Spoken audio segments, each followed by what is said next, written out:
It is Tuesday, September 6th, 2016, 9 a.m. I'd like to call the meeting to order. Please call roll.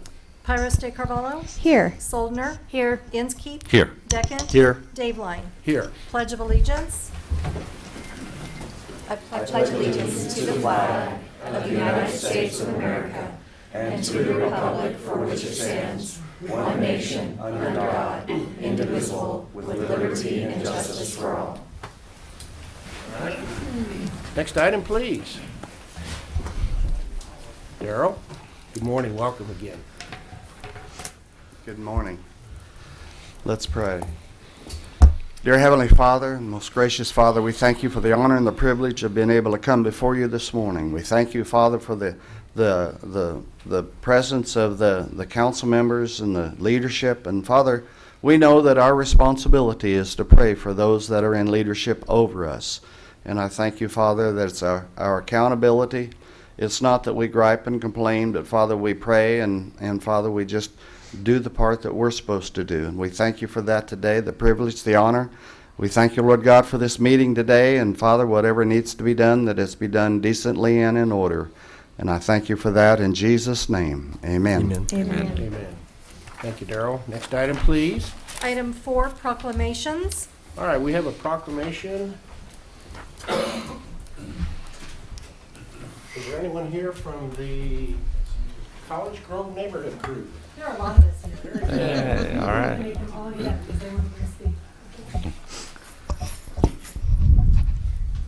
All right, please come forward here, everyone.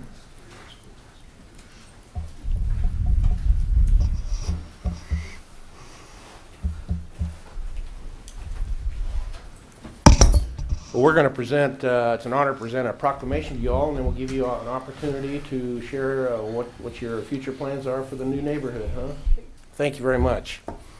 Whereas in April 2015, the Hutchinson Healthy Neighborhoods Initiative was launched, and whereas in June 2015, the Hutchinson Healthy Neighborhoods Initiative identified the neighborhood in the vicinity of Graber Schools as one of 2 feature neighborhoods for building market capacity. And whereas the neighborhood boundaries extend north on Main from 11th to 17th, east on 17th to Cleveland, south on Cleveland to 14th, west on 14th to Plum, south on Plum to 11th, then west back on 11th back to Main Street.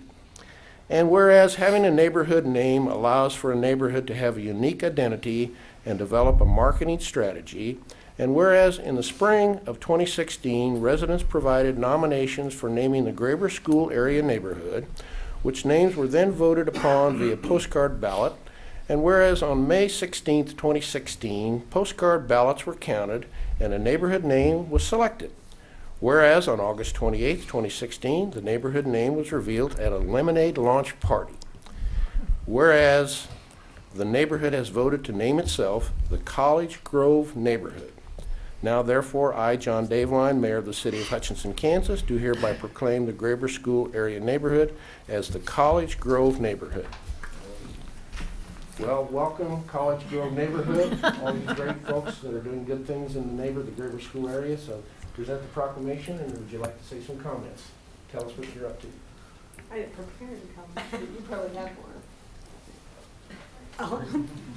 I would like to thank you all for helping us to define our neighborhood a little bit better. We are really coming together, and you can see some of our neighbors came out today, but it's a way for us to really get to know our neighbors better, provide safe environments for our children, and have a neighborhood community, which was kind of lacking in our area. So we're excited for this next step, and we've got more things on the horizon as we develop and get some signs out there and really try to market our neighborhood as a community. So thank you all. Thank you. Very good. Anyone else would like to say anything? Well, as we said to the previous neighborhood in the Southwest Brickyard area, that I want to really congratulate you for taking ownership in the neighborhood. I think you guys are making a huge difference in terms of the impact of improving our overall neighborhood. So thank you very much. Very good. Thank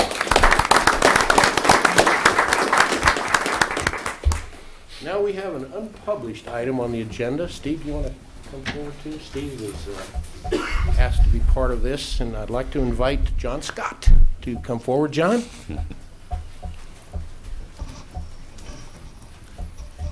Hi, John, welcome. Nice to see you, sir. How are you? Fine. John, I'm going to present a proclamation to you, and I understand this might be somewhat of a surprise to you, but so delighted to have you here this morning. So, whereas John Scott moved to Hutchinson in 1990 after spending 13 years with his wife and children as missionaries in the Democratic Republic of Congo, and whereas John answered his calling to be a servant of Christ to help his neighbors by joining Interfaith Housing Services, Inc. in November of 1991 to serve as the Chief Executive Officer, a position which he held for 25 years until retiring in September of 2016. Whereas Interfaith Housing Services is a not-for-profit organization which serves Hutchinson, Reno County, and the state of Kansas through programs assisting people with low to moderate incomes by meeting their housing needs and helping them achieve financial stability. And whereas John became certified as the Housing Development Finance Professional through the National Development Council in July of 2001, and graduated in 2014 from the NeighborWorks America Achieving Excellence Program at the Harvard University Kennedy School of Government. And whereas John received a Lifetime Achievement Award from the Kansas Housing Resource Corporation in August of 2016. Whereas John has provided exemplary service and leadership to the board and staff of the Interfaith Housing Services, Inc., and to the Hutchinson community, and with his construction experience, unique insights, and practical wisdom has been an invaluable asset to the city of Hutchinson and the state of Kansas. Now, therefore, I, John Daveline, Mayor of the city of Hutchinson, Kansas, do hereby proclaim September 6, 2016 as John W. Scott Day. So, congratulations, John.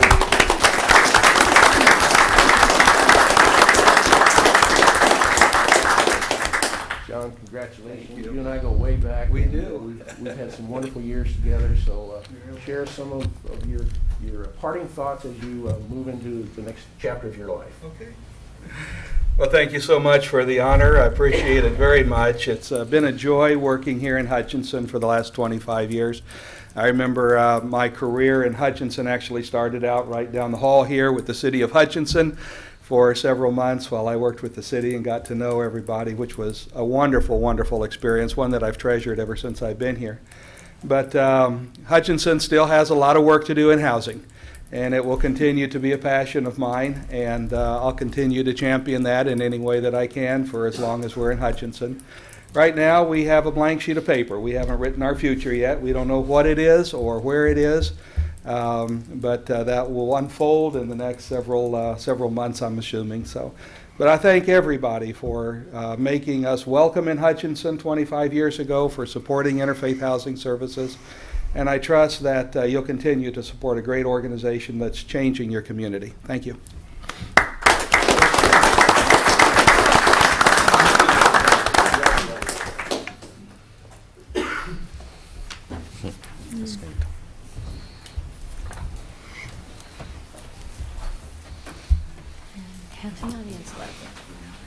John, where are you? John, let me give you the proclamation. Sorry about that.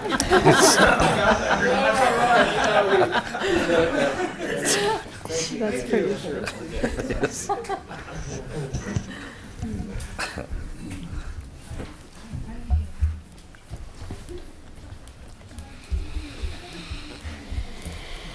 All right, next item, please. Item 5, oral communications from the audience.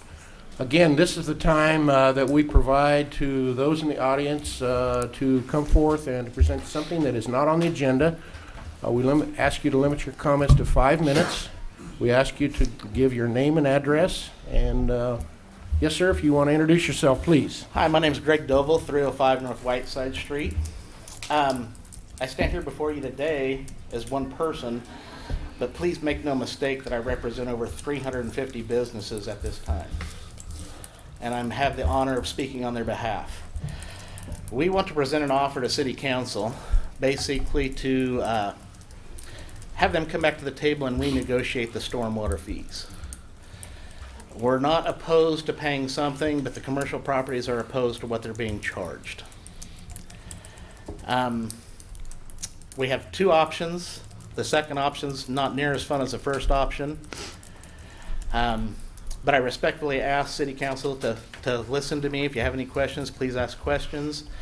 But we would like for you to come back to the table and let's sit down and renegotiate fees that everybody can live with. As of right now, the residents are paying $4.75 per household, per resident, however you want to call it. That's working out to be a little over $1 million a year for the city for the stormwater repairs. A lot of the businesses are being charged exuberant amounts. The fairgrounds is right at a little over $5,000 a month. Coon Kraus is up there. Dillon's is up there. I'm not saying that we don't have a problem. I'm saying that because of the fees that are being imposed, you're creating hardships on a lot of businesses. You've got businesses that are looking at moving out of the city limits of Hutchinson now. You guys have turned the property values in South Hutch up quite a bit with these fees. If you guys do take the proposal of coming back to the table to negotiate, we'd like to form a panel of 6 people from Hutchinson, like the city council and the city attorney. And we'll form a panel of 6 people and have an attorney on our side also. The second option is we start a class action lawsuit. I've already been pledged enough money to start that lawsuit. I hope it doesn't come to that. We really don't want it to happen. It's kind of like taking out of your right pocket and putting into your left pocket when stuff like that happens. When we do start the class action lawsuit, we are going to ask for a citywide audit of all departments. And we're going to find out where all the money's going. Would the city council like to make a decision on right now which option they'd like to choose? I've spoke with you, John, on a previous occasion about this, and you said that you were going to get back with me and never got back with me. I know for a fact from talking to the people that each city council member has been approached by someone in their district not happy about these fees. Nothing has been done, nothing has been gotten back to the public about this, and I'm offering a chance for our city council to do the proper things. If I recall correctly, we did have a wide community committee, right, including the state fair and some of those larger businesses. May I speak on that? Sure, please Okay. do. After being out talking to people, what I found out, you guys formed a committee of citizens of Hutchinson. Like one of them was from the maintenance department at Lowen, one was from the maintenance department of the fairgrounds, stuff like that. I don't know how many people you have on this committee, but I have spoke with 3 of them. They have all 3 said that they were misinformed, that they thought that the monthly fees were the yearly fees. And when you take somebody like the fairgrounds, the monthly fee compared to the yearly fee is a whole lot of money. I mean, I think it's great that you charged everybody across the board. You did churches, you did schools, you did everybody. After talking with several people in the city, a lot of people want the fees to go away. I've explained to them they're probably not going to go away. What we need to do is make something that's more affordable to everybody. I mean, with the fees that you guys have imposed on commercial properties, you've basically made it to where people can't sell their properties. People don't want to come to Hutchinson and build. Kansas Gas right now told me that they're actually looking to move to South Hutch or out of the city limits because they don't need to be in the city to do what they do. So please think about what you guys are doing when you do things. I mean, there's a lot bigger picture than just getting money to fix stormwater fees. I mean, we just had a problem over on 3rd Street. The problem wasn't the stormwater drainage. The problem was it wasn't maintained and it was plugged. So how would the city council like to move forward with Greg, this? I don't know if we have an answer for your thoughts here this morning. This was a long involved, professionally developed study. Was analyzed. We had a task force that you referred to. There was recognition that there were going to be shifts, but that this problem was not going to go away. We were just kicking the problem down the road, and we finally got our arms around the approach to the revised stormwater utility fee schedule. And yes, there's no question there's been shifts. And I suspect the big question has been the definition of impervious. That seems to be the real question here. And I might ask our city manager to maybe revisit that definition of impervious as it has been calculated into the fee schedule. Well, basically impervious is any structure, whether it be a parking concrete or whether it be a rooftop building that drains water. That's my non-engineering definition of impervious. So, and it does include areas that have been chip sealed or gravelled. Parking lots that have been constructed for parking are also considered an impervious area. If I may interrupt, we don't have a problem with the way that this fee come about. We have a problem with the amount of the fee.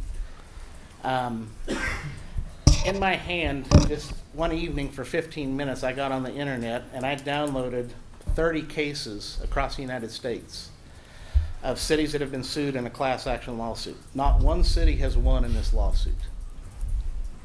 There's been over approximately 800 cases tried throughout the United States. And I'm talking big cities like Houston, Jacksonville, Florida, Minnesota.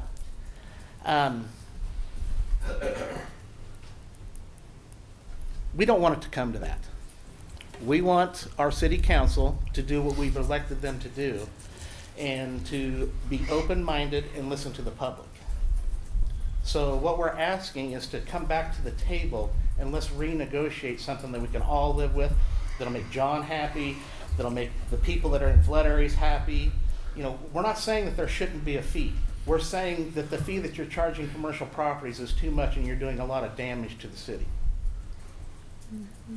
A question. As far as what's pervious or however you guys come up with the fee is irrelevant. I understand how the fee come up, okay? Basically, these gentlemen over here have educated me. I sat down and I talked with John one day, and he said that basically what has happened is we're a victim of poor city management because the last 20 to 25 years, nothing was ever done about our stormwater fees. No money was ever allocated to it. So basically what you guys have done is make it to where in the next 5 years, we're going to rebuild the whole city on our stormwater fees. We just done a project on Plum Street 2 years ago where they ripped up the streets. They're doing Main Street now. It's going to be a lot cheaper for the city if we do the stormwater repairs during those times, unlike we did on Plum Street. We are doing it on Main Street, okay? So there's a way for a common goal for everybody. If we do have to go to a class action lawsuit, an injunction will be imposed that all fees will stop at that time. That's why I'm saying, I'm not here to threaten anybody. I'm not here to impose my beliefs on anybody. I'm here speaking on behalf of over 350 commercial property owners and businesses that have a problem with what they're being charged. You got to realize, everybody thinks, well, you just add it to your price. So everybody else has to pay for it. That doesn't do anybody any good. If you can charge the residents $4.75 per month, that people that own households, have water meters, they rent, whatever it may be, that works out to over $1 million a year. If you were to charge every commercial property $10 a month, I don't think anybody would have a problem with that. We can get the money. We can do it over time, and we can do it the right way, or we can do it the way you guys have decided and basically make it to where no one really knew what was going on until after it had passed. I understand that you guys done your due diligence of putting in the paper, putting on the radio, and doing all of those other things. But out of And 350 having a public people meeting that I've spoken and with, having a very wide task force, I kind of take issue with that because we worked on this for several years, Mr. Duvall. and I understand that. And I think that it was a very politically unpopular decision to make, but one that, as somebody who's going to live here for the next 50, 60 years, needed to be made. And that's why nothing has been done prior to this, because nobody wanted to make this tough decision. We've got to fix it. We've got people whose homes are flooding over and over and over again. They're losing thousands of dollars, and some of these people end up being displaced from their homes. The core of our city is deteriorating in some areas. Something has to be done.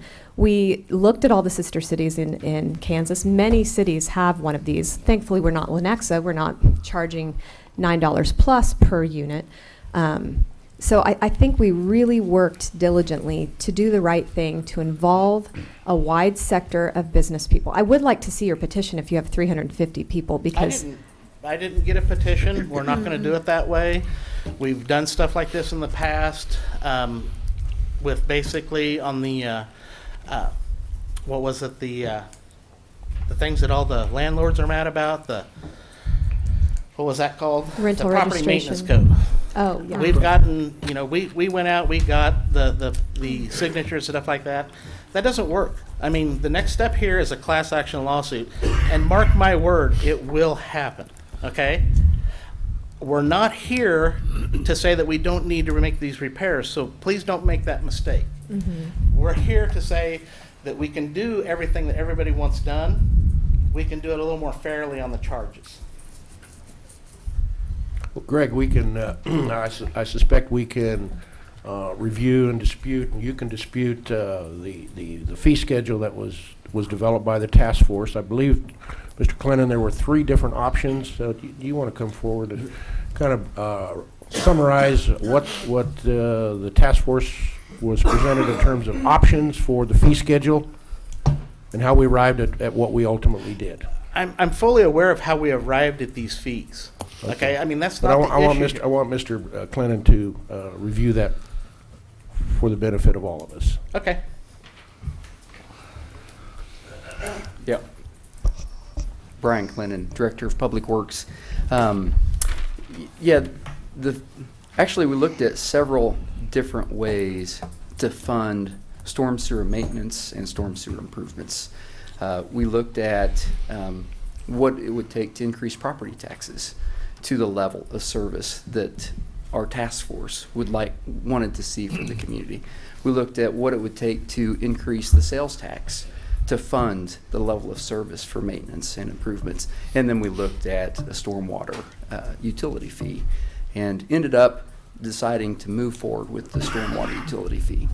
The fee was established looking at using data from a 2000 stormwater management plan that was developed, identified, I want to say, around $60 million worth of improvements that needed to be done in the community.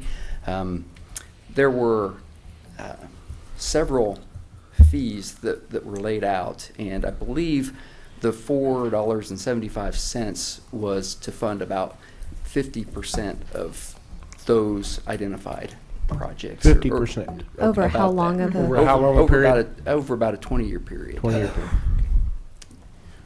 So even at that level, it would take 20 years to just do half of the repairs necessary. Yeah, and I'm going by memory. So It was, and the 25% figure was at $3.63 was the other option. That would have been 25% of the CIP projects, and then 75% was $588, and then so give you perspective of what was looked at. And that fee does provide money to increase our maintenance.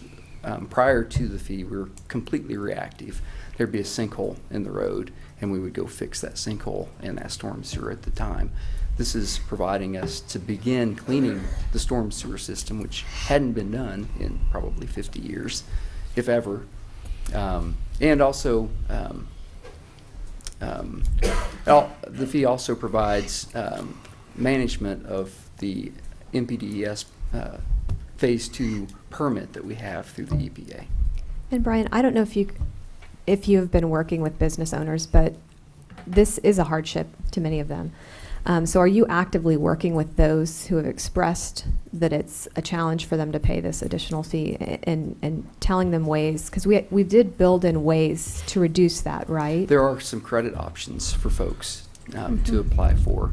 And the engineering department has been working with businesses, as they call, to help identify potential credits that they could receive. I would just encourage us to be as accommodating and helpful as possible in that effort, because I think some people are really reeling Sure. over this fee, and I know we did the right thing, but it's really hard to hear it. It's really hard to hear it from this gentleman and others who are struggling. Okay. Brian, did you say what's the total amount that we project will be needed? 60 million? 60. 60 million. 60 million? I believe it was Yeah, around that in that 60 area. million, and that was for the major improvements to the stormwater system, not looking at the maintenance or Right. managing the NPDES permit that we have. And what do we project the storm water utility fee coming in on an annual basis? I believe it's a little over $2 million. John, do you have those That's numbers? correct, yeah. And it's $475 for every 3,200, 400? Is it 4,000 square feet? It's roughly? three don't think something. 3,200. 3,200 Average square residential lot, Okay. yeah. Yeah. Okay. See, what was interesting, because we've had a stormwater fee for probably 15 years. Remember, it started out at $1 residential, and then the maximum, I think, at that time was like 90. Then we doubled that. And so at that point in time, somebody like a Walmart's paying $280 a month, and a house is paying, $2 a month. And so proportionally, it wasn't really equitable at that point in time. But the real issue there was it just wasn't generating the kind of money needed to address anywhere near the issues that we were dealing with. So, and to say that there was anybody on that SWAC committee that didn't understand that it was an annual is just not believable, because we had a list of individual properties and what those look like in a year's time, and we talked specifically about the impact that it would have on state fair, some of the low and some of the other groups. So that would be beyond my belief that could have been somebody's misinterpretation. So. And Mr. Clennon, as the fee schedule was developed, we examined other Kansas communities in terms of how we would compare, and how do we really compare to other Kansas communities? I don't have that Yeah, I information know. off the top of my head, but I do know the City of Hayes just recently incorporated a similar fee that we have. Right. City of Pittsburgh, Kansas has had one for quite some time. City of Wichita has one. Lenexa, Lawrence, those are just the ones off the top of my head that have a very similar fee structure to us. I don't know what their base ERU number is, but I know we did look at that and compared where our 475 fit into those other communities. And what's an ERU? Equivalent residential Residential unit. unit. Okay. And that's based on that square footage that you mentioned a bit That's ago? based on what would be an Right. average square footage for a residential property. All right, well, we've reviewed this. Anything else, Mr. Clennon? Mr. Doval, do you have any closing comments, sir? All right. I actually went to the engineering department and learned how they did do the measurements of the property, the aerial photos and all that other good stuff. I personally went to them on my property, and they told me that we charge you on everything that drains to the street. Well, on my property at 305 North Whiteside Street, from about the front of my building to the street at 150 foot wide, I have 3 lots there, 50 foot wide, is what drains to the street. Everything else drains to the back of my property, where it basically soaks into the soil, goes through grass, whatever it may be. And I went and spoke to them about this, and they basically said, well, we'll review your property again. And you can drive onto my property and see that from the front of the building to the back of the property, it slopes to the back of the property. And they never got back with it. So 3 weeks later, I go down to them again and speak with a girl by the name of Michelle, and she said, well, Greg, there's nothing we can do for you. So as far as them working with people, it's not happening. I mean, we're not opposing the fee. We're opposing the cost of the fee. So let's make that very clear. We want good things to happen to Hutchinson. We want businesses to move here. From my understanding is we had a nice little meeting here a few weeks ago where everybody could come in on our 10-year plan. Well, our 10-year plan means nothing if we don't have business and industry in this town. We can spend all the money we want to spend. I mean, I love this place. It's really nice to come in here and stand and talk, but there was nothing wrong with the old one. You see what I'm saying? We are going to call for a citywide audit when we start this class action lawsuit. We are going to audit every part of the city and find out where our money's been going. If the KBI has to do that investigation, we can get him to do it. All right. All right, Greg, anything else? Would the city like to make a decision now, or would they like to get back with me in 5 days on their decision of how we are going to proceed? I think I would defer to Paul if when attorneys and class action lawsuits are being bandied about, then I'll tell you what, Counselor, you're not going to make a decision during oral communications. No. Absolutely not. And are you going to do it 5 days later? No, because you're not going to have a meeting 5 days later. Now, if When you would want city staff council like to look get into back this with me matter on and this report matter? back to the council at the next staff meeting, at the next council meeting, we can do so. Well, does it require formal action? I mean, No. can't we No, just? does not require formal action? No. No, all right. Not this. I, for one, feel that the process that took place over the last several years involved a number of people, was bandied around back and forth a number of times by a number of people, and am not particularly inclined to review that or to toss it out saying that a poor decision was made.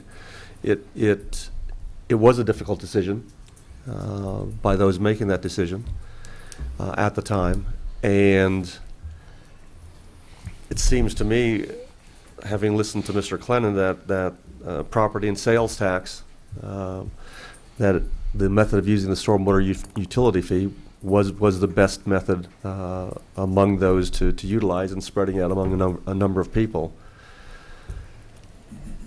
If we're looking at a $60 million price tag simply to repair the infrastructure, much less maintain it, and at $2 million a year, we're talking 30 years, which means that the stuff that we repaired is probably going to need to be worked on in 30 years, and again, that doesn't even deal with the maintenance.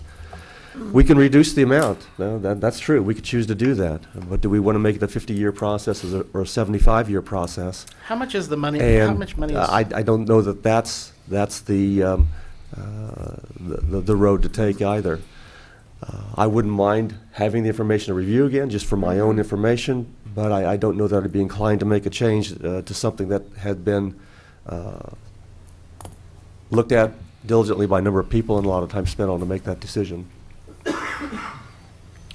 Well, I think we'll bring this discussion to a close this morning. Okay. We've heard what your thoughts are, and we appreciate your coming forward. My one question still hasn't been answered. When would the council like to come back and tell us what they would like to do? I think the answer to that question, Mr. Duvall, is if we take no action, that is the answer Okay. to make any change to it. At least. Thank you very much. Thank you. All right, sir, thank you. Thank you for your time. All right, anyone else from the audience that would like to offer something that is not on the agenda?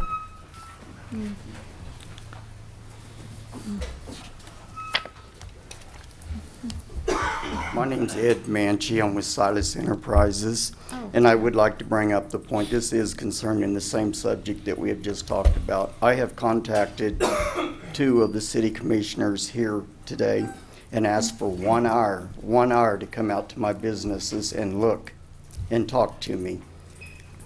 I guess maybe you're too busy to come out. 1 hour just to come out and talk to business. If you're too busy to come out and talk to me, then why are you on the city commission? If you're too busy for businesses, then you don't need to be up there taking care of the city of Hutchinson.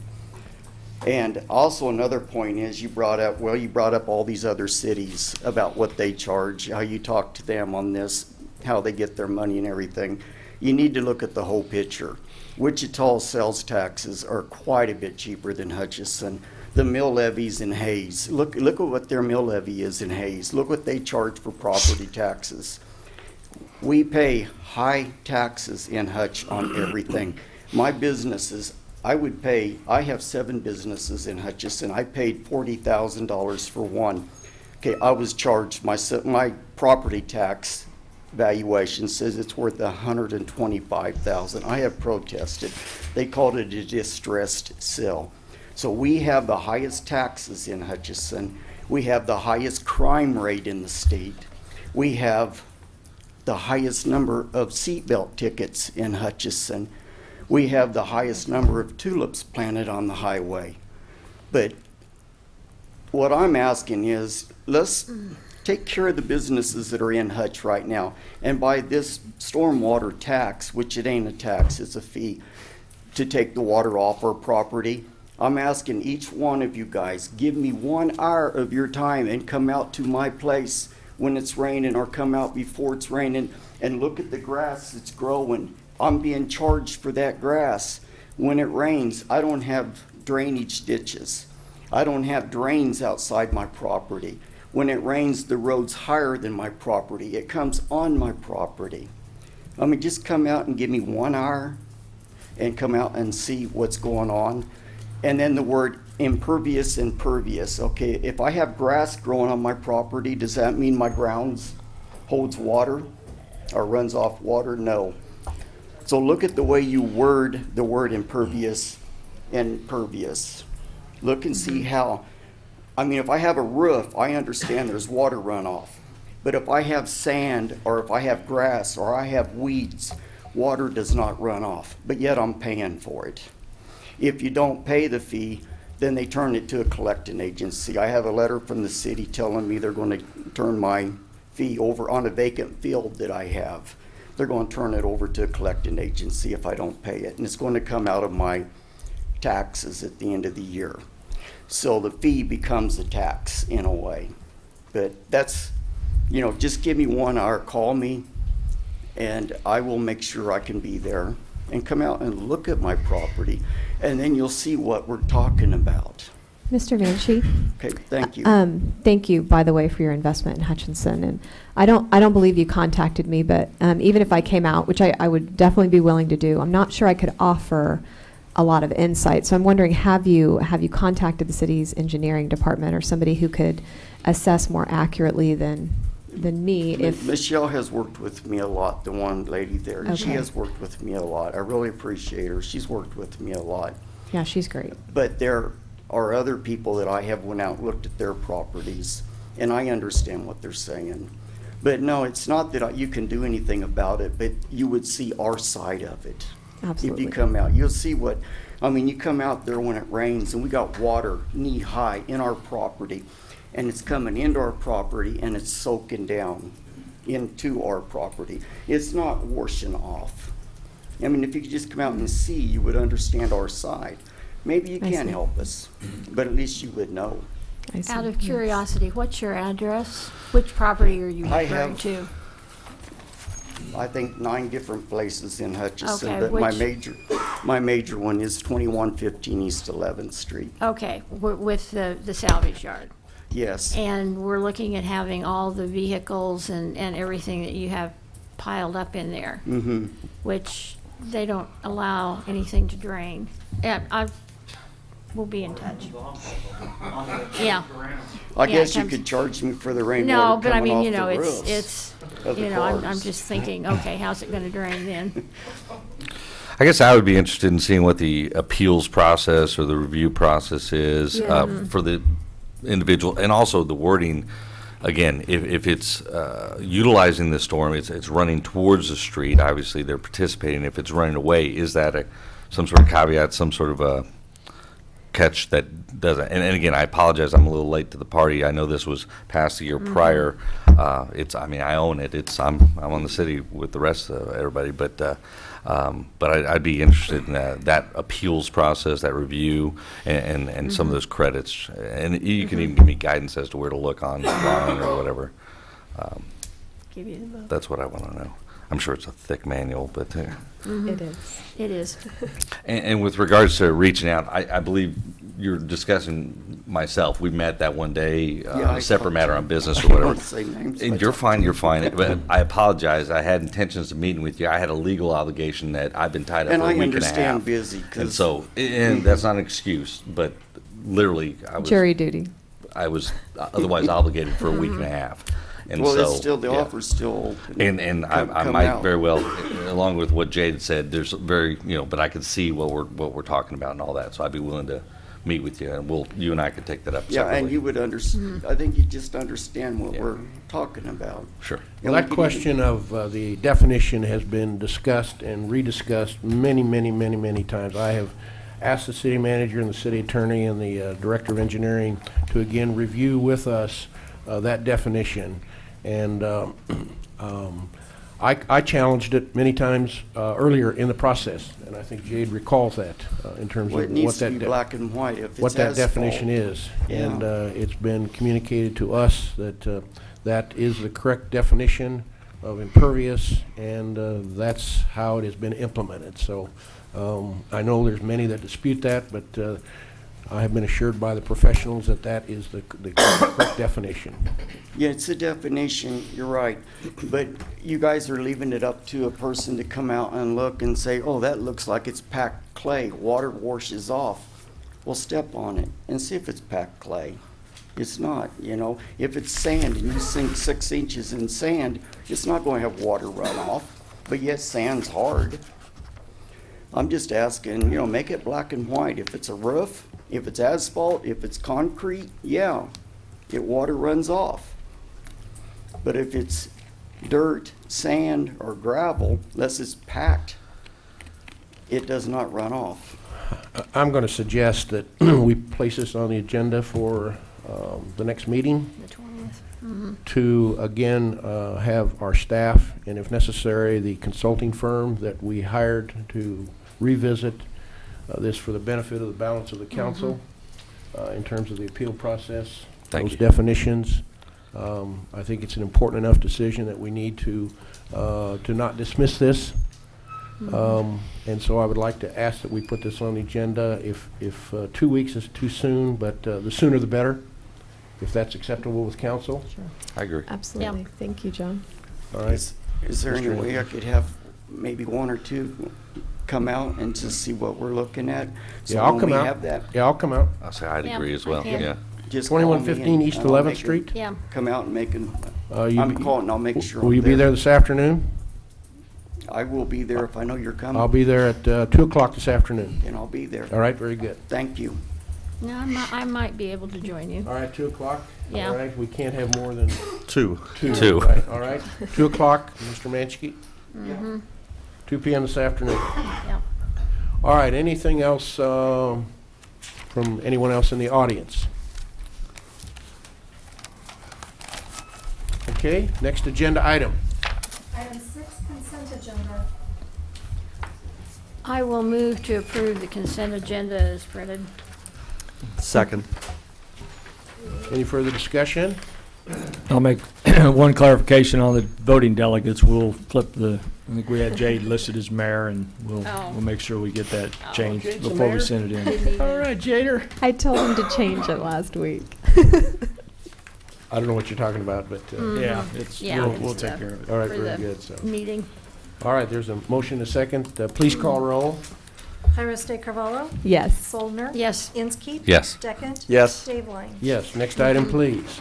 Item 7A, consider ordinance authorizing the issuance of healthcare facilities refunding revenue bonds. Mr. Edwards. Good morning, council members. Frank Edwards, Director of Finance. We're here this morning to consider a refunding of some revenue bonds for the healthcare facilities, which is really Wesley Towers. On July the 5th of 2016, the council adopted a resolution of intent for this refunding, for not to exceed $4,250,000. And really what this is about is restructuring the debt of Wesley Towers. The bond sale will actually be next Monday or Tuesday, but this ordinance will authorize the bond sale under certain parameters. And Kim Bell with the petitioner is here if you have any questions regarding that. Again, these type bonds, the city has no financial responsibility for them. The city acts really as a conduit in this process. So with that, you have an ordinance in front of you that would allow the sale of these bonds. And we would- Questions from council? We would recommend adopting the ordinance. Questions from council? And again, Frank, this No. is just simply a refinancing move by Westlake? Correct. It's just a pass-through. And we have no liability. No liability whatsoever. I'd call for a motion. I move we approve an ordinance authorizing the city to issue its healthcare facilities refunding revenue bonds related to Wesley Towers as presented by staff. Second. Second. Please call roll. Pyrus de Carvalho? Yes. Soldner? Yes. Inskeep? Yes. Deckent? Yes. Dave Yes. Next item. Item 7B, consider revising resolution authorizing Monarch Meadows 2 sanitary sewer improvements. This is a revising resolution of what we had previously introduced to the city council. It's in regards to the sanitary sewer improvements for Monarch Meadows 2. The bids came in a bit higher than what we anticipated, so the original resolution did not have enough funding in that particular resolution.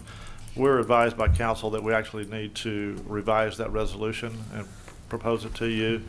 The builder is aligned with this amount of money, and the actual bid was $109,372. The revised resolution is attached. The developer has met all the requirements, including the financing arrangements for the city, and the staff would recommend that you re-adopt, if you would, this resolution for a bit more money than it was before. So was the 95 our engineering estimate, or help me? Yes, Oh, that was okay. our engineering estimate. So we're talking of a difference of 14 or 15,000? 14,000. Gotcha. Now, the street improvements actually came in less, so the whole project, from the developer point of view, is within its budget.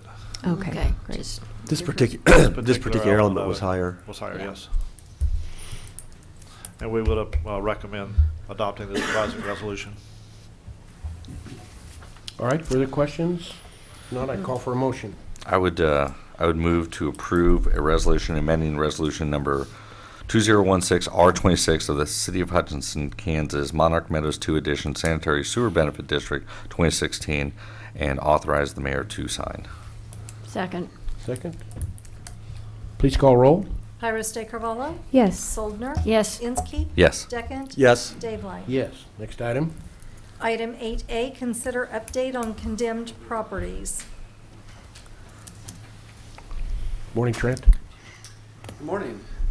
Trent Maxwell, building official for the city. We've got a couple updates. The first one here, item A, is the structure that was in the 1000 block of East Avenue C. As we knew, the property owner wanted to take care of that demolition themselves. They did hire a company to take care of it for them, so that is why we're asking for it to be removed. We do not need to worry about demolishing that structure anymore.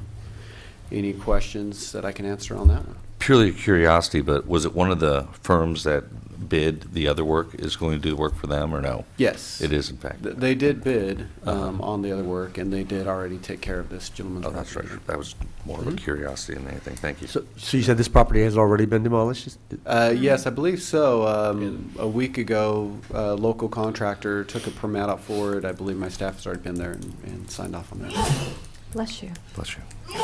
Again. All right. That seems like the easy one. Yeah. I would That'll be easy. move to approve removing 0000 East Avenue C from the condemnation bid list. Second. Second. Further discussion? Please call roll. Pyrus de Carvalho? Yes. Soldner? Yes. Inskeep? Yes. Deckent? Yes. Dave Yes. Next item. We have another portion of Another that. portion of that. Okay. Go ahead, Trent.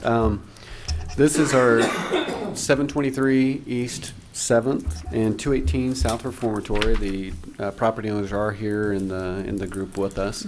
I gave you each a photo today of what it looked like this morning. They have done already a lot of work. They're hitting it hard.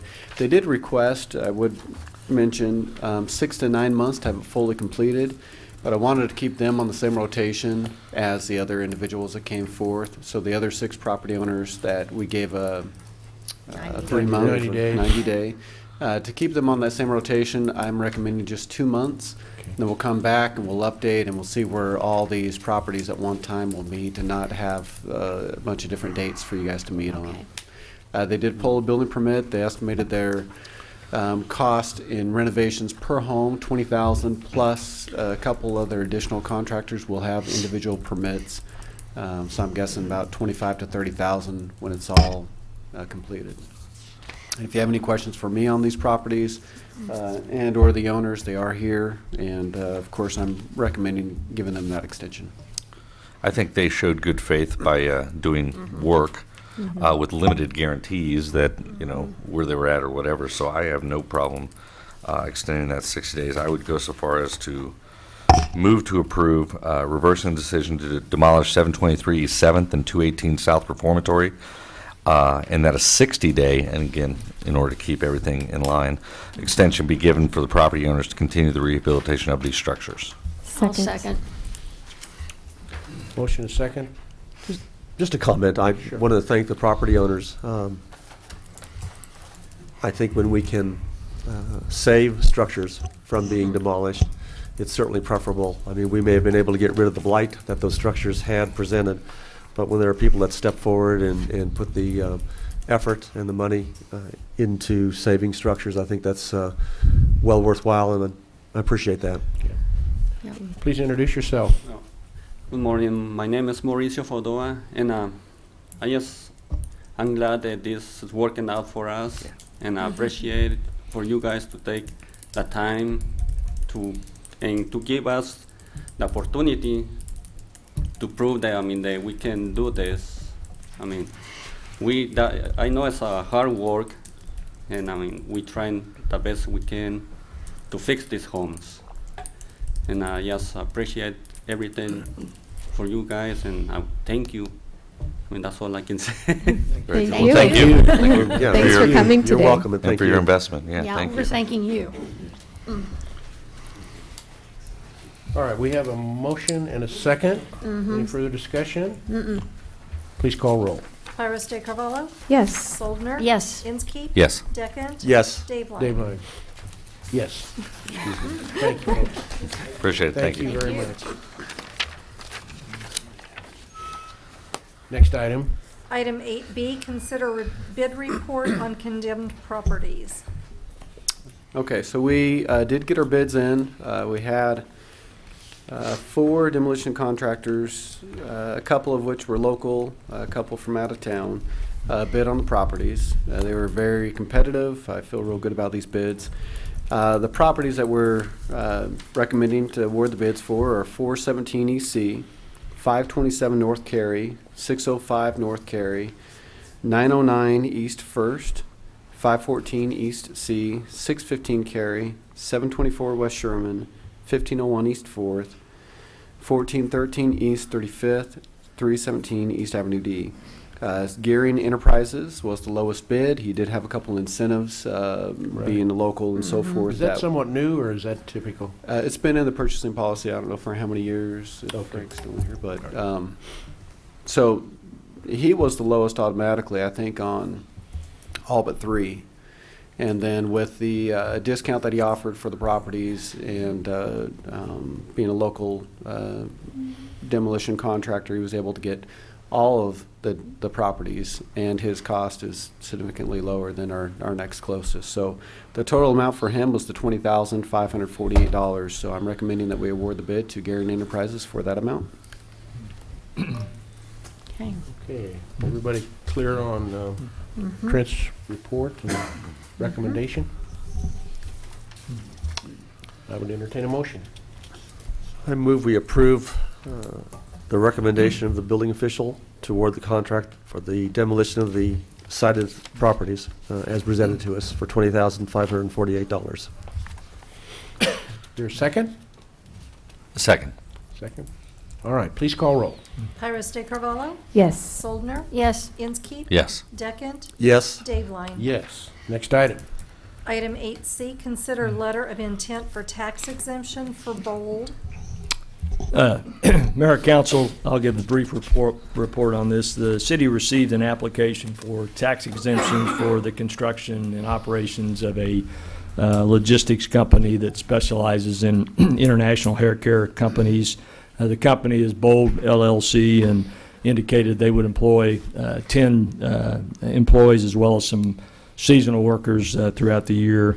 The new building is proposed to be built at the Airport Industrial Park 2, which would be just adjacent to the Lowen Corporation.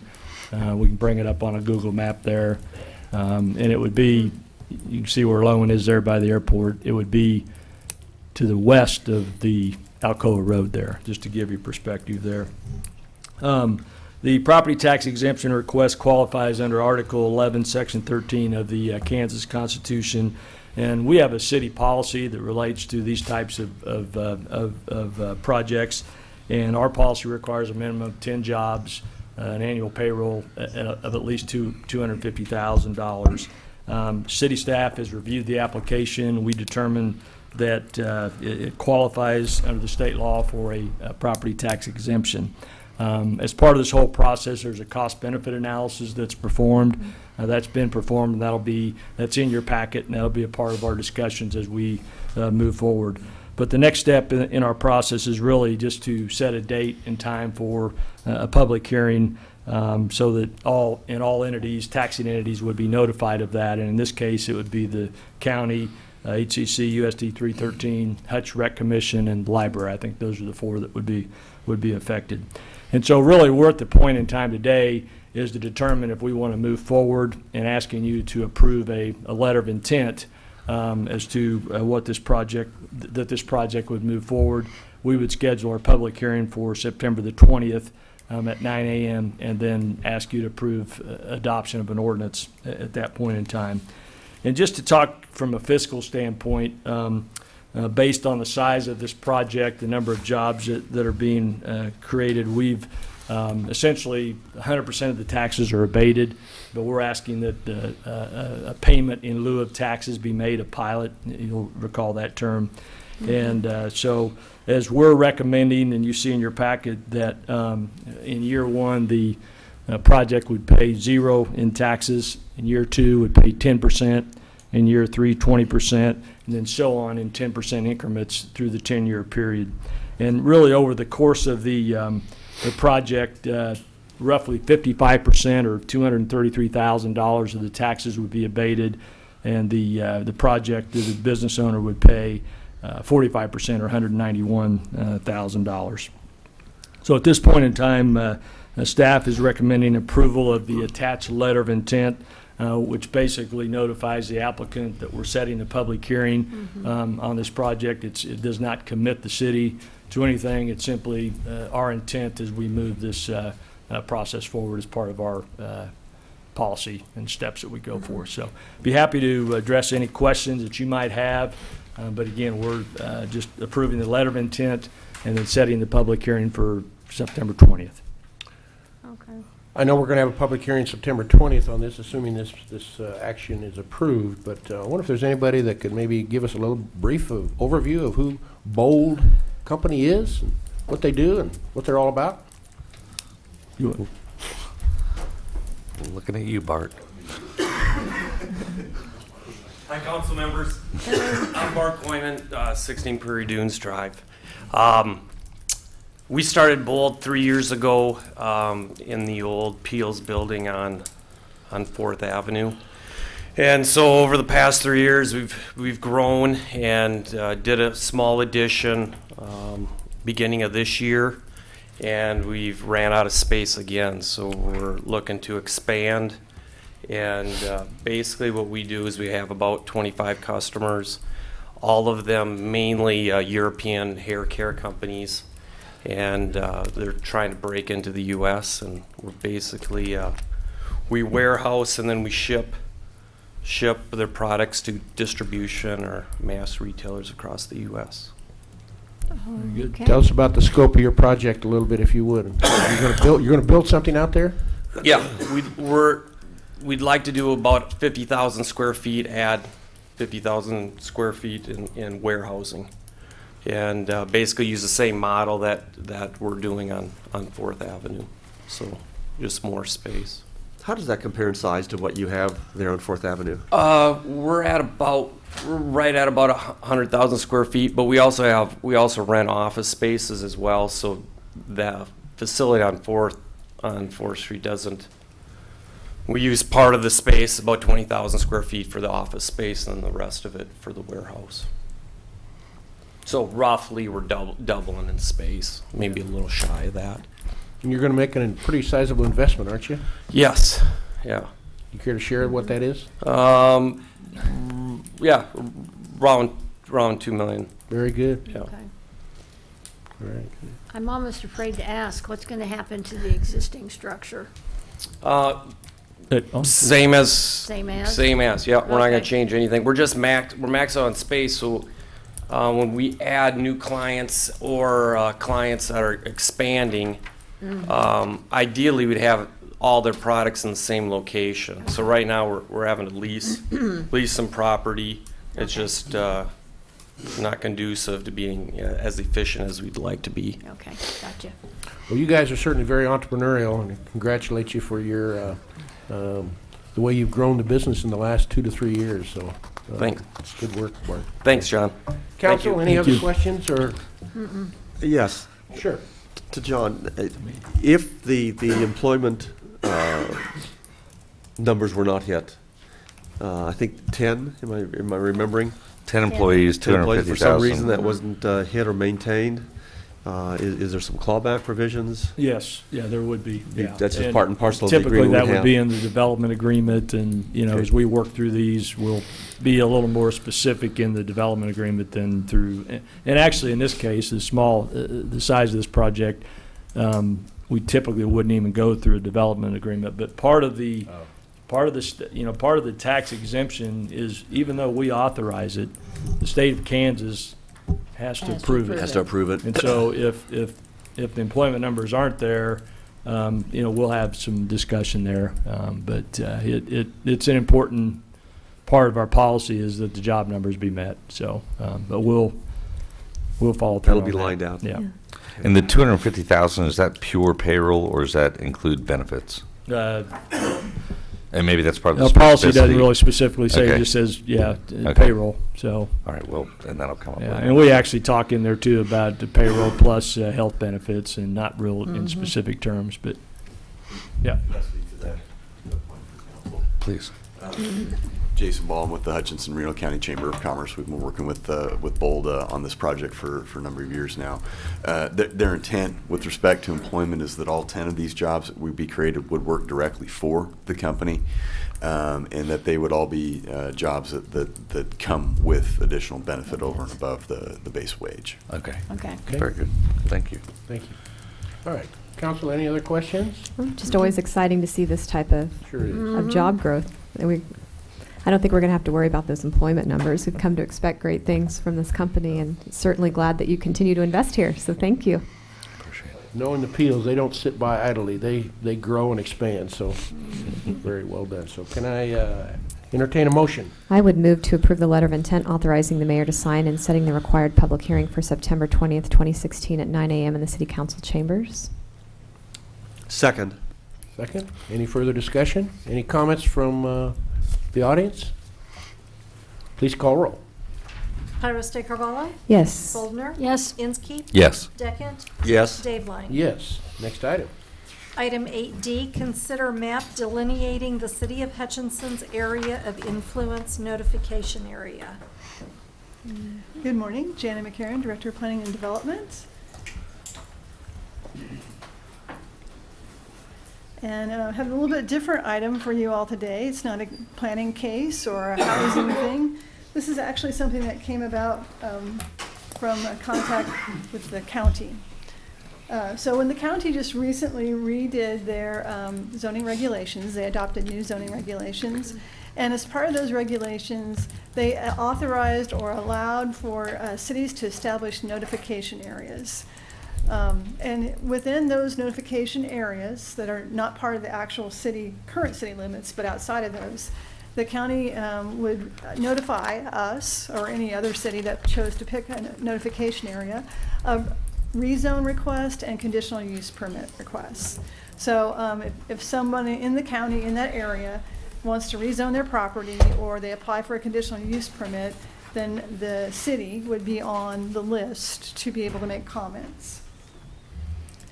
And so kind of how we would see this working if you all choose to establish a notification area would be that the county would send referrals to city planning, basically saying we've received a request for a conditional use permit at such and such address and the hearing will be held at such and such time. Then city staff would send it to our development review committee, which is comprised of departments within the city, just for their comment. If the Development Review Committee felt like the project had the potential to pose adverse impacts on the city, and I'll give a rather drastic example. Let's just say someone wanted to build a nuclear power plant right next to a residential neighborhood that was in the city. We might say, oh, gee, we don't think this is a good idea. Then if there was adequate time, we would take it to the Planning Commission for review and a recommendation, and then bring that to you all for review and a recommendation and then that recommendation would go on to the county. And in order for them to approve the project, all 3 county commissioners would have to vote in favor. But probably most requests we would get wouldn't be of that nature. If there were no adverse impacts or very limited ones, we would recommend that staff be allowed to just go ahead and respond saying, I can give you an example. There's a school that was being reused on North Plum or North Monroe. Can't remember the I think it's Plum. Plum. Okay. Prosperity. And it was unpaved. So the city commented back saying, if you were ever to want to annex, paving is our standard. So we didn't say, no, we opposed the project. It was just providing them with our standard. So that's kind of what we think most of the things that would come forward, most of the requests would be of that nature. But there might be 1 or 2 that come along that would pose a negative impact, and this does allow the city the chance to comment. The city comments, like I mentioned, are just a recommendation, and a supermajority of all the commissioners is required to override a negative recommendation by the city, and staff would recommend that if we were going to negatively comment, that would be something that would come formally from you all rather than just from staff. Okay. Here's the proposed notification area. Generally speaking, it's about a mile outside of the city limits. A few areas it goes a little bit further. We had originally proposed something that looked more like a checkerboard because we felt like smaller properties that were already developed were not going to redevelop, more than likely. But the county said, we would just prefer you give us a more solid area. So that's what we're proposing. The county has looked at this, and I think they're willing to support it, at least county staff is. I don't know about the county commission. Planning Commission did review this item on August 16th, and they voted to approve the proposed area. I'm calling it an area of influence, but the county calls it a notification area. And their other recommendation that the Planning Commission had, because they have an interest in seeing these proposals if possible, was that the county be encouraged to promptly refer requests to the city. Because of the timing when the Planning Commission meets and you all meet, they meet at the night, in the evening, so it wouldn't be possible for the same item to come to you and them on the same day. It has to be a 2-week delay. So that's all I have. I'm happy to answer Jenna, your questions. can you go back to the map a minute? I've got just a basic fundamental question. Sure. In terms of the 1 mile area beyond the city limits, are any or all of those currently zoned? And what is the zoning? Okay, well, the zoning would be, and it's all in the county. It's all in the It's all county, in the right? county. So my understanding is when the county redid their zoning regulations, they basically have 2 zones. They have agricultural and they have residential. So everything that has to be, all new development in the county will have to get a conditional use permit. If you want to do something besides residential or agricultural, you have to get a conditional use permit. So most of this is, if it's already developed, is probably zoned residential. The rest, if it's not, would be zoned agricultural. Okay, take Southeast out by the industrial park and so on, as an example. How's that zoned? My guess is agricultural. You I'd think have it's to go look it agriculture? all up, but if this doesn't have a house on it, yeah. So let's just say we wanted to expand our industrial park as an example. Right. We would be probably annex that into the city, but if it was not attached to the city and we didn't want to annex it, and industry wanted to go there, my understanding is the way their ordinance works, they would apply for a conditional use permit. So some counties do this. They don't really zone. They just approve uses by conditional use permit. And my understanding is that's what the county has chosen to go to, rather than to try to establish more urban type zones like what we have in the city. Is that cumbersome, or is it? Well, as an urban planner, I think it's extremely cumbersome. I wouldn't recommend that, but That's the way it is, huh? that's the way it Okay. is. They'll have it'll be a lot of work for them, because basically anything people want to do will They're have gonna- to be yeah. reviewed. Every case will be a new case without any Right, guidelines, right. so to speak, yeah. And it's also hard to remain consistent as councils and planning commissions change. You know, my view is that's going to be really tough, but that's what they've chosen to do, and I'm thankful, though, that they have this option for us to be notified. Right. Because right now, we only get notified if it's really close to the city. Okay. Jen, I had a question, and it may have been after you talked with the county. I think that map is called Exhibit 1 in our materials, and then there was an area of influence alternate proposal, Exhibit A. Was that the first? No, that wasn't the first one. The planning commission was confused in your packet, and I don't have a picture of it, I apologize, but in your packet, we had two colors. So that Yes. first color is the 1 mile, and then the second color on there is beyond 1 mile, and the planning commission said, why do you have two colors? And so we just cleaned it up. Oh, Actually, okay.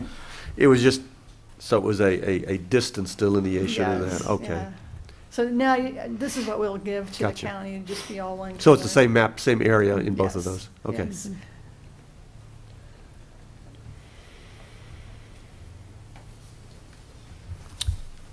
Okay. So, I don't want to get too deep into the whole process, but this differs slightly from what's called the extraterritorial jurisdiction, right? Can you Right. explain the differences there? Well, I can explain my understanding of extraterritorial jurisdiction is that you actually, if we were to establish extraterritorial jurisdiction, we would have control. We would zone that area. We would be responsible for enforcement in that area. And we would establish city zoning, city building codes out there, although it wouldn't necessarily be annexed. Some cities have that in the county, we don't. South Hatch has What's your it. thoughts on that? Well, I think cities need a way to control or being able to influence their ability to grow. So I feel like this notification area is a good tool. I don't know if the extraterritorial jurisdiction is something that we would have the staff to be able to support, quite frankly. Really? And we haven't had, I know discussions were held, and I don't know if you were here, John. Yeah, we actually had a pretty lengthy discussion on that several years back. Pointed out that every other city in the county had ETA, except the city of Hutchinson, and we had expressed an interest at that time in looking at that, just for the reasons Jan explained, and there was never really any support at the county level to move in that direction. So the issue was just dropped, and that's been probably 7 years ago, 6, 7. Is that the way it probably is going to stand in the future, or do we Well, as part of open our discussion to You know, a thought to that? I would recommend I don't we wanna do belabor this, this, but- step one, and then maybe as part of our comprehensive plan, Yeah. have a Good. discussion about, do we want to try to go Excellent. there? And really, what does it mean? Because I'm not 100% sure that we'd have to do enforcement. It's possible that, state statute is not very clear about what that really means. And so I don't know what arrangements, for instance, the city of South Hutch has with the county in that ETJ area. Do they really have to go out there and write up people for weeds? Or is it more just they have the ability to jointly make decisions about projects? And so I don't know the answer to that question. My recommendation would be that we take this step and then, as part of our comprehensive plan, seriously consider whether or not we want to go try for ETJ again. Yeah, I like your Baby thinking's, steps. I think, good. Baby step. All right, back to the motion at hand here. Sorry about that. No But worries. is there any other questions that council has of Jana?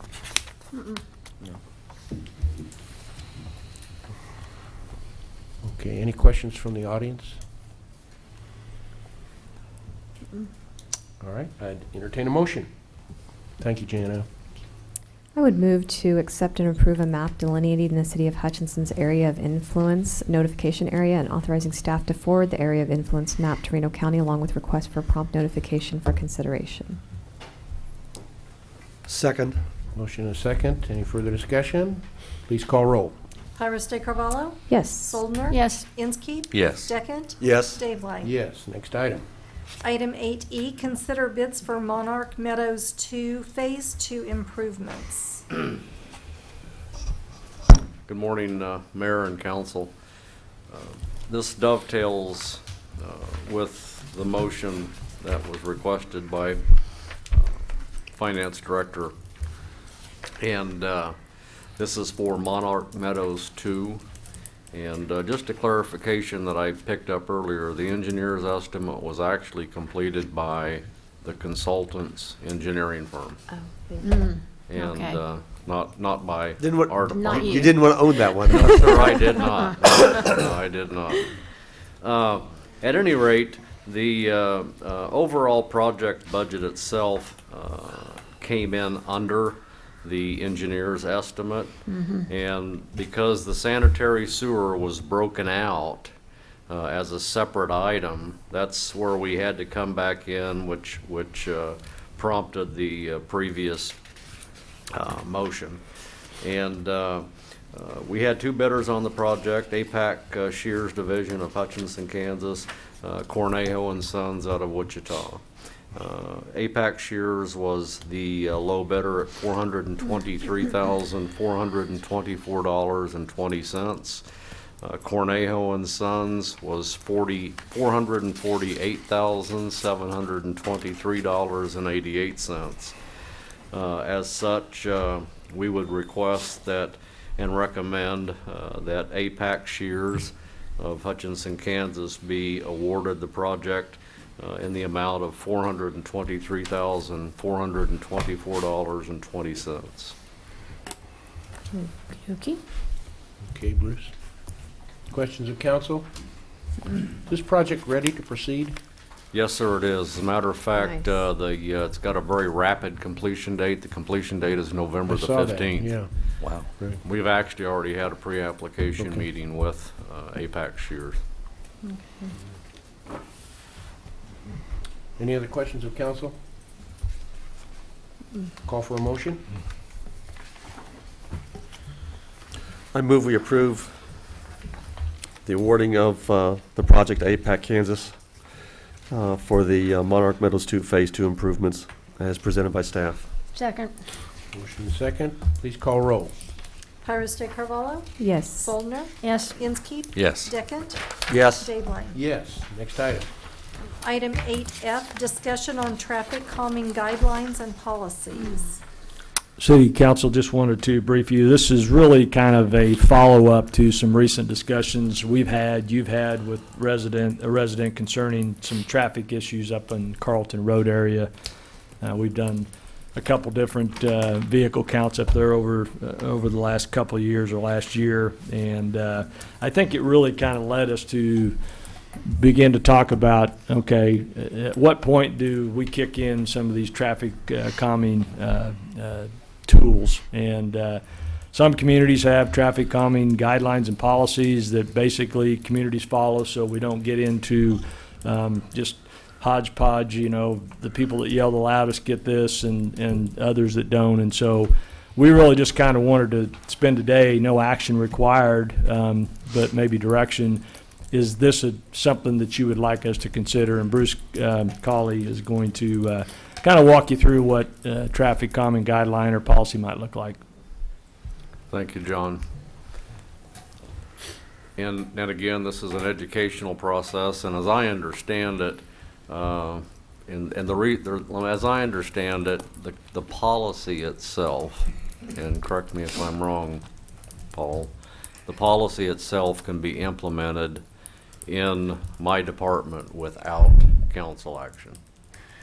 And the reason being, council, when there is an issue regarding traffic calming devices or traffic decisions of any kind, it's an engineering decision. So if that's the policy and procedure they use in their own department, there's no reason not to do that. So at any rate, but I do want you involved because it's a very, very important policy and guidelines. I have been through this process before in the past, and I'll present to you in my slide or my PowerPoint presentation one of the communities that I was part of the team that instituted that policy. Traffic policy guidelines, calming policy guidelines are really geared, in my opinion, towards residential streets. When you get into an urban setting, and let's use 17th and Lorraine for an example, that's not really a traffic calming. It is traffic calming in a broad sense because you may go ahead and put in a roundabout.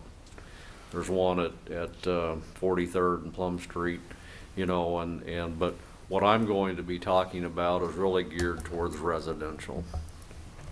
And the uses, what we do is we use a physical design and other measures to improve the neighborhood corridor for safety for the residents, their children, bicyclists, motorists to a certain degree because we're trying to slow them down, but primarily it is trying to protect speeding vehicles in a neighborhood.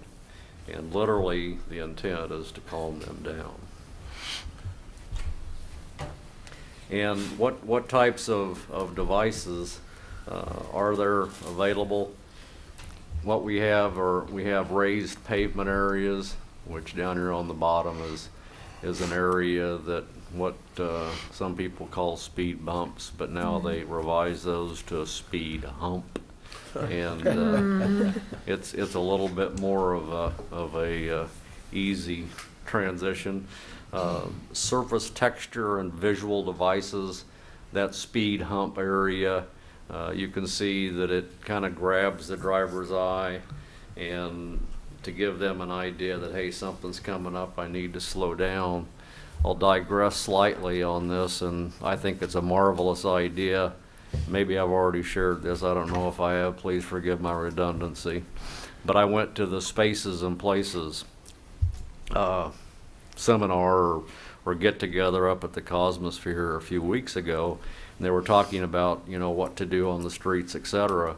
And so my idea was, let's go ahead and come up with a 3D, like say a crosswalk, except make that 3D look like that they were driving into the Grand Canyon.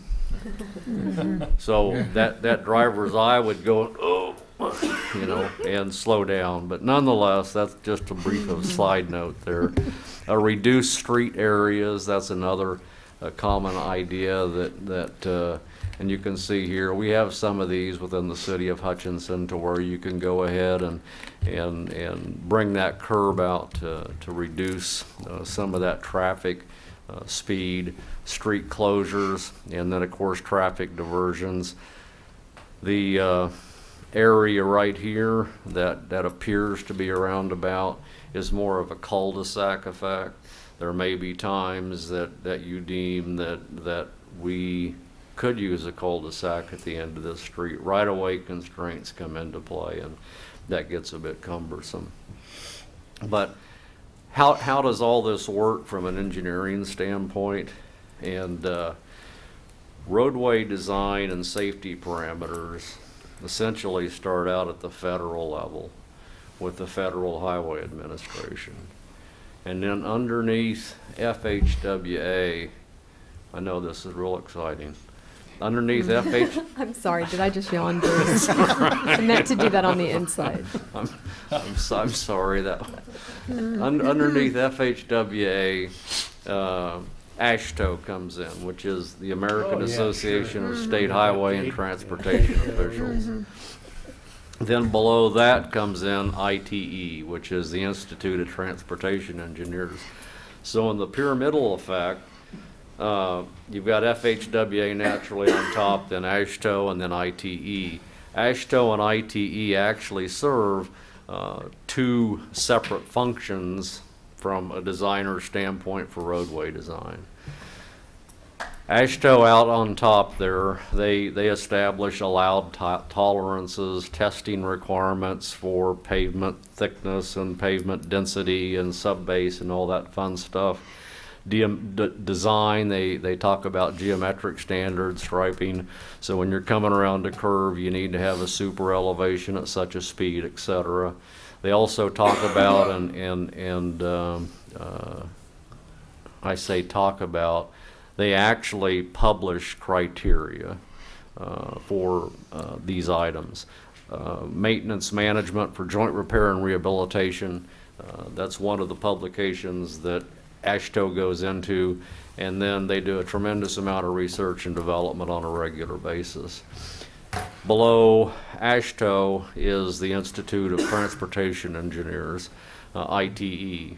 ITE is a massive organization, which I'm going to show you on the next slide. However, related to today's comments, one of the areas that they really focus on are mobility and safety needs, and then they also publish recommended standards for traffic calming and research reports. And how is the traffic calming policy derived? And I'll go back to that hierarchy.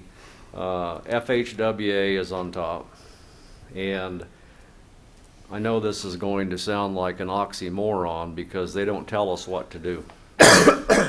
But what they do is they provide peer support, and they also provide funding to ITE to go ahead and outline some general guidelines for ITE to distribute down.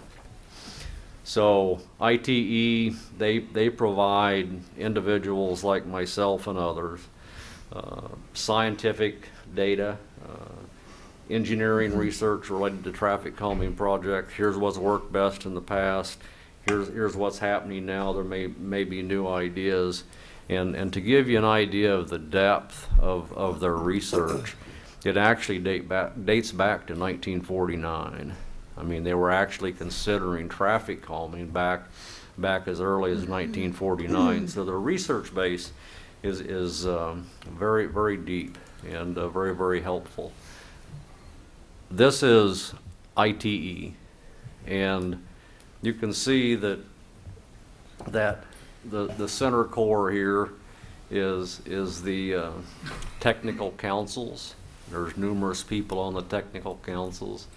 Right down in here we've got a coordinating council, and you can see how they really branch off. It's a massive organization, and what we really look at is the traffic engineering, and they talk about roundabouts here, etc. But ITE is a massive organization that has got all kinds of data and do research, and again, they're funded by the FHWA, and FHWA also provides peer support.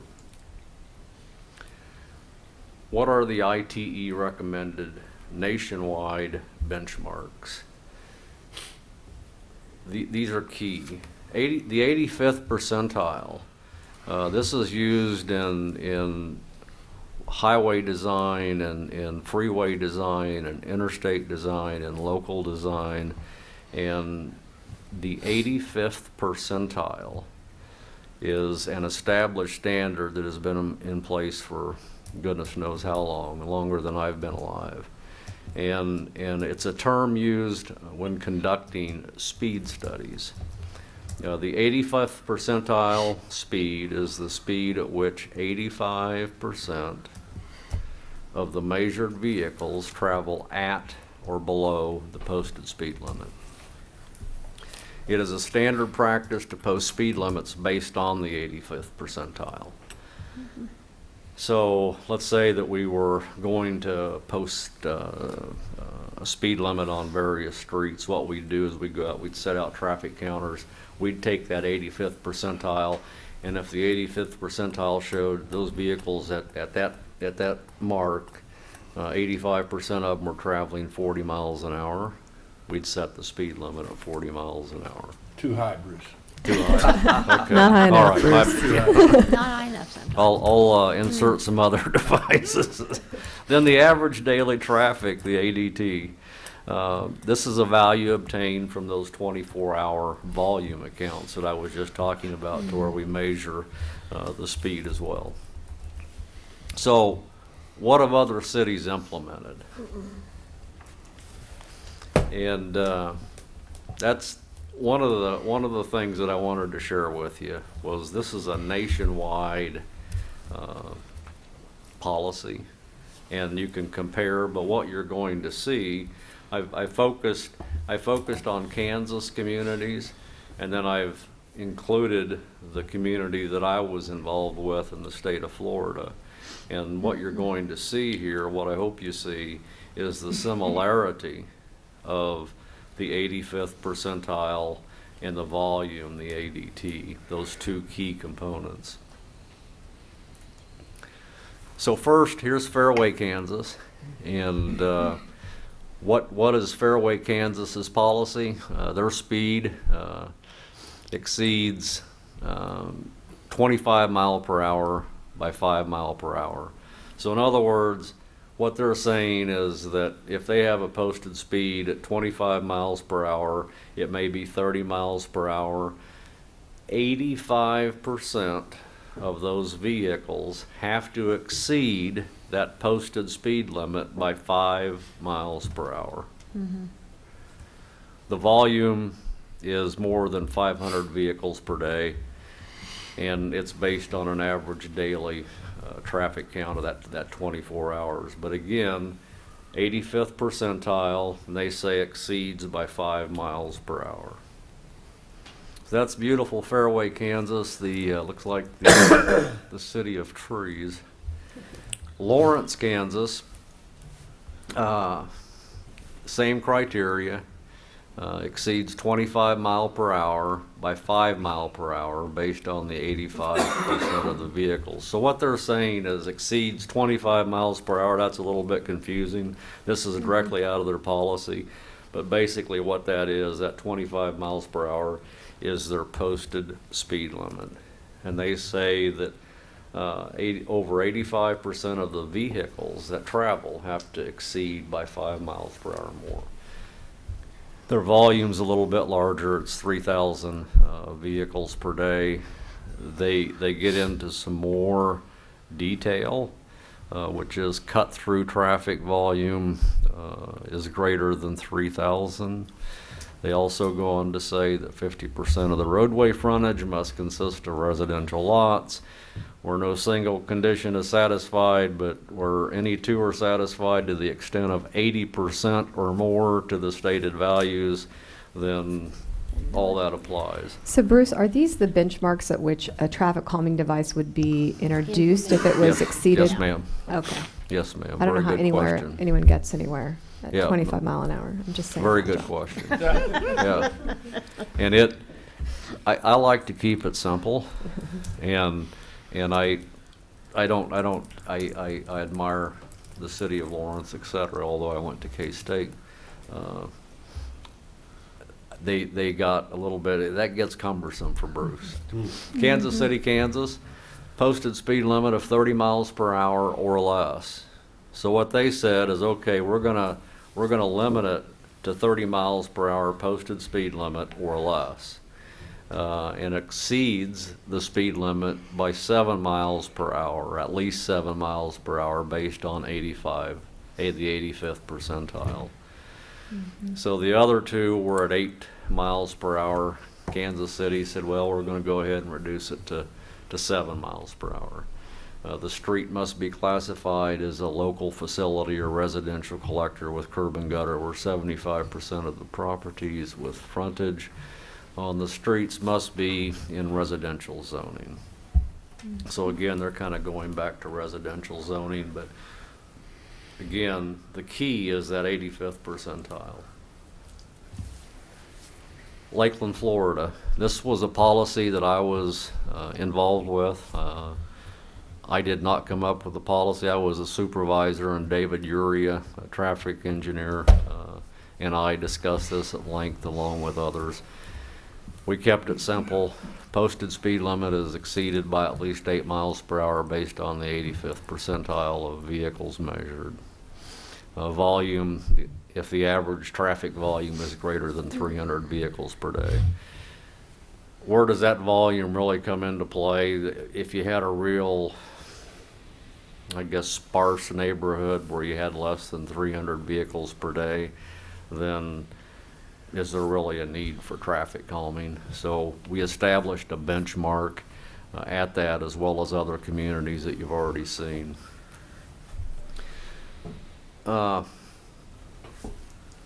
What should we consider?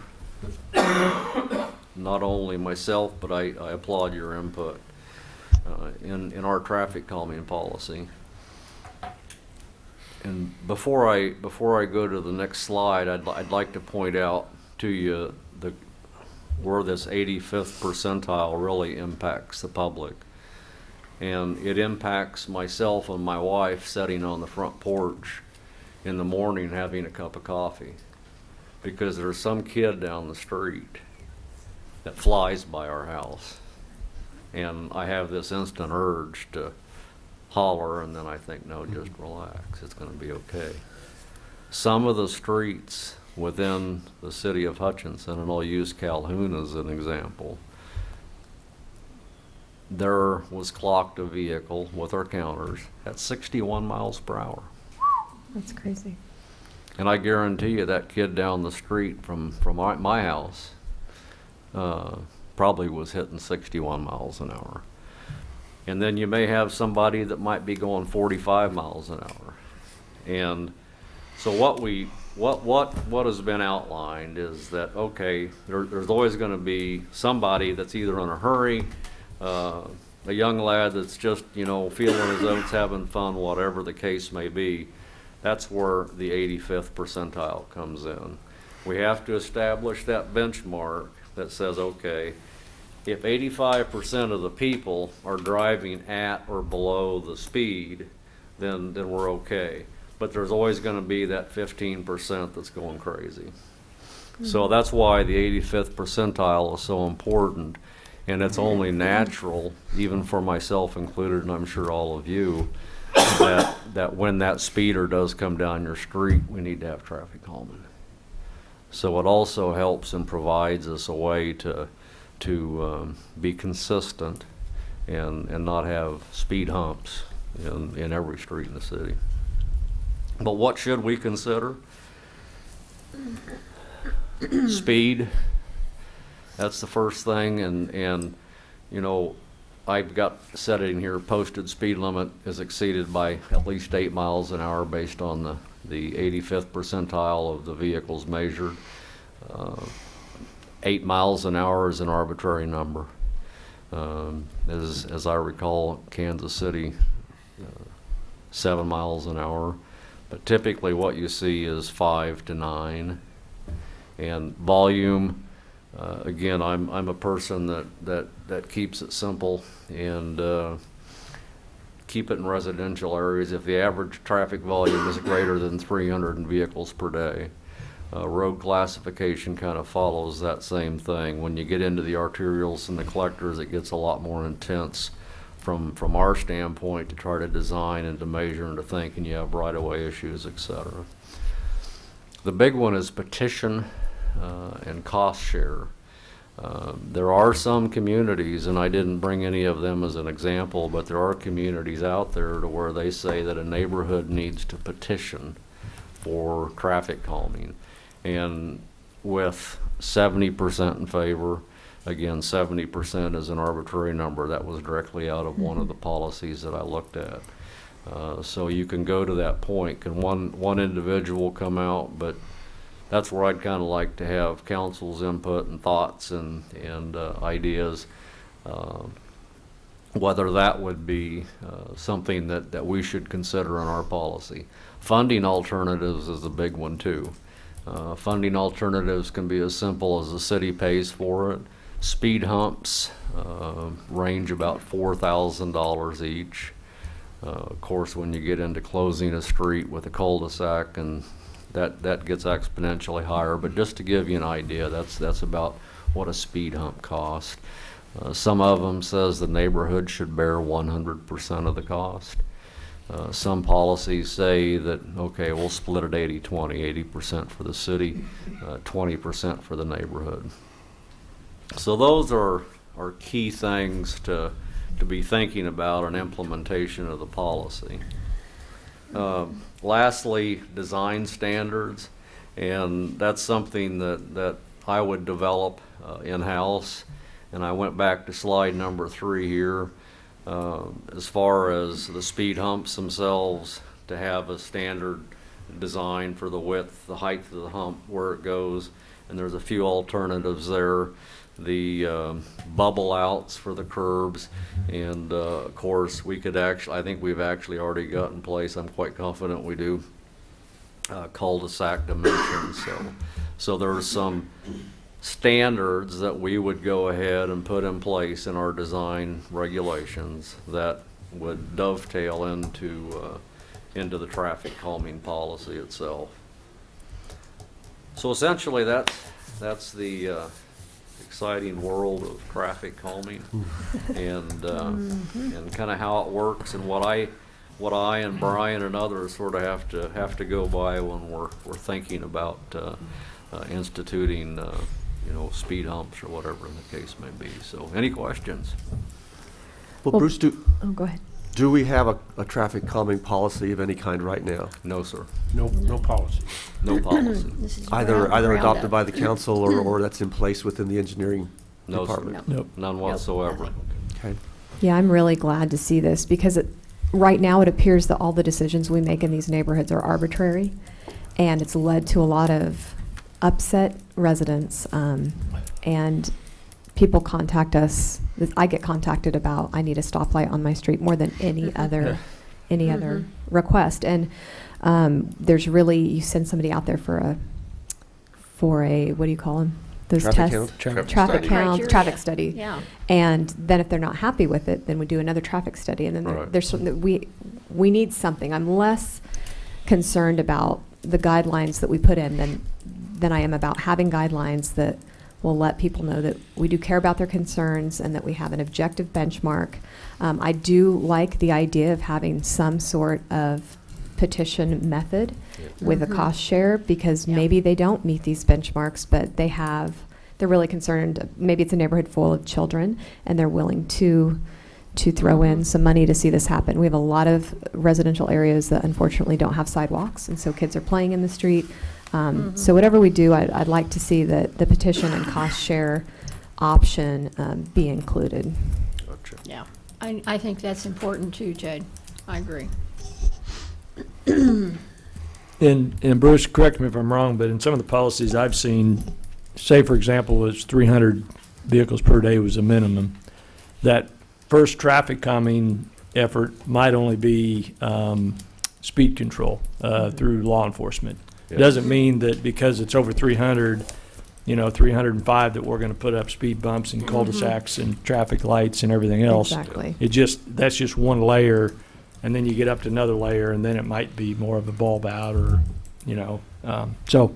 Yeah, and that's when the neighborhood petitioning, I Right. think, to me, has an impact. And that's very, very true, and that's a key point, because one of the, and I had a hard time trying to understand this, one of the issues or ideas that ITE put out was education. And I thought, well, we've been to driver's ed, how am I going to educate people? And I misunderstood that word. What they were talking about is putting that sign out there, or that billboard out there that says you are going 38 miles an hour. So it's an education to the public that, hey, we're watching, we're aware, we know that you speed, so try to slow down, and it dovetails into what Very John good. said. Bruce, there appears to be support here at the city council level. Procedurally, would you then draft a proposed policy and bring it back to us, or just simply implement it yourself and communicate to us? I'd prefer if, to go ahead and do a draft policy and bring it back to you and share, you know, some of my right. comments and thoughts, Right. please. Sounds good. Sounds great. Okay. Okay. Good, Thank you thank for your you. time. Thank you. Thank you. Thank you so much, Bruce. Yeah, we can let's take a 5-minute break, please. Okay. Yeah, sure.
Council, I put this on our agenda. You recall, we held our governing body retreat back in December of 2015. We had a facilitator come in, and really the purpose of that retreat was to develop a set of governing body goals that really could be used to help us form future strategic planning or future budgeting priorities. And we spent a day doing that, and then we refined those over a period of time, and I thought it appropriate that we formally take action on the document that would then become a part of our budget, 2017 budget document. So with that, any questions? I know this probably goes back a ways, but we try to put it in some form that addressed all the areas that we essentially came up that day. And just really briefly, our major focus areas was economic development, housing, finance, fund balance, those types of things, infrastructure, aesthetics, and public safety. Well, I would say that during the most recent budget process, at least personally, I referred to this in terms of how we tried to make informed decisions in terms of our budget allocation to what these goals are. So hopefully there's some consistency here. Yeah, I think we did a pretty good job of looking at these and applying them to the budget. This is for 2016-17. Are we going to do this each year or re-adopt, or, because we're going to change some of the focus areas? I think that's entirely up to the council, but I think you're correct that it should be reviewed. Yeah, I think it has to be. As you say, environment changes, things change. We may need to add, or we may discover things throughout the future. So yeah. Now, the format we do that in, I think we need to talk about how we want to do that, whether we can just as a group get together in a retreat setting, just individually, and talk about it without having outside. I think we could probably do that appropriately. So, I think one thing I'd like for us to keep in mind and think about as we employ this and use it as a referral source to look at prioritizing these items themselves, or even within. In terms of when certainly difficult decisions need to be made, have some sense of what's a higher priority in our thinking over another item. Having made that kind of a decision at a time when we weren't actually faced with, do we pay for this, do we pay for that, or that type of thing. Well, and I think the comprehensive plan is going to help drive hopefully, that very extensively. Yeah. So. Yeah, I think that's a good point. I think that the coupling together definitely. Yeah. Especially like situations like we had this year where we had to make hard choices about what was going to stay with a prioritization that could certainly lend itself. Yeah.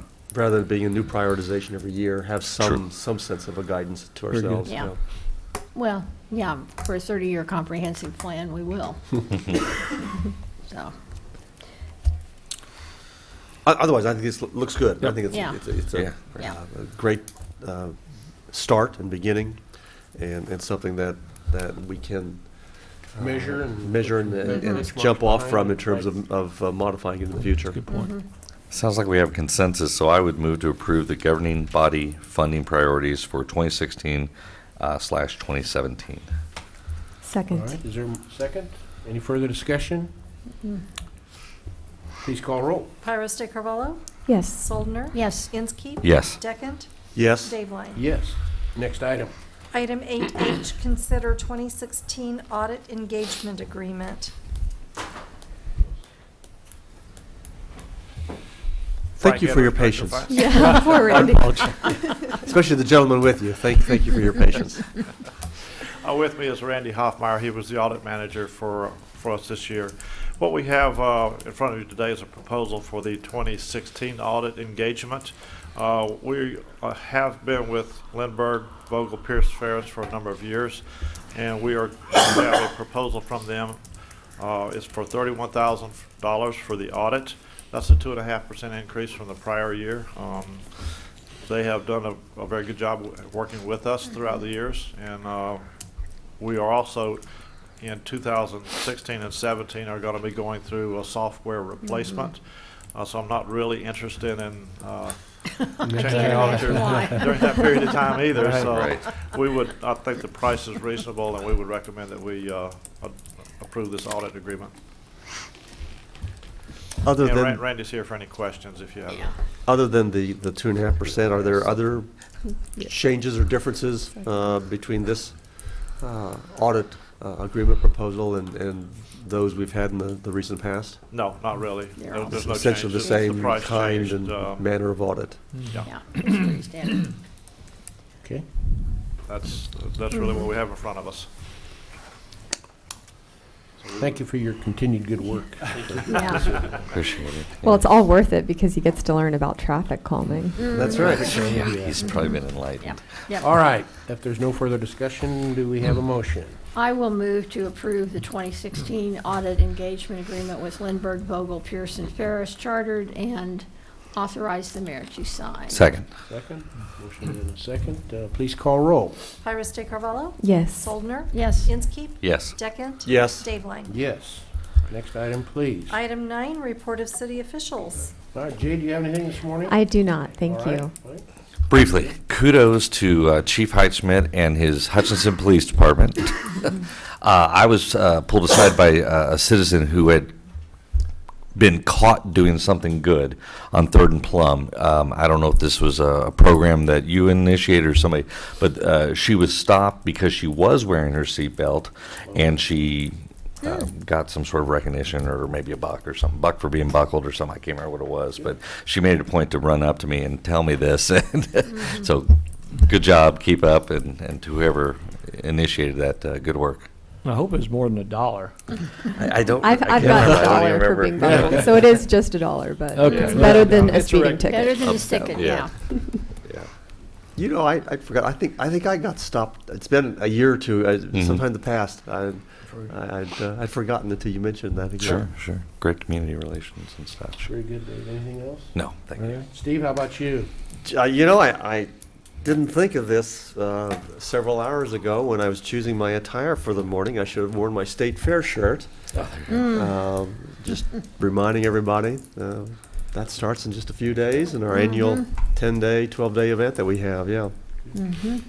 Thank you. Nancy, anything? Absolutely nothing. I've got an item here. It's an old subject that I think has previously been brought up, more of a question. I've noticed over time that there continues to be a great deal of truck traffic, 18-wheel trucks parked on East 20th Street, north of Trinity High School. And I know it's been a subject, but do we have any ability to post that or to enforce it, if any? Well, let me just, I think we do. I'll let Paul respond. All right. But this issue will be coming back, as I've been in communication with the hospital. You know, they've worked over the last couple of years, built their new entrance, and really going to make, what is that, 20th? East 20th. East 20th, with signage and an actual another entrance into the hospital, and they've expressed concerns about that. We talked about this issue 6-7 years ago.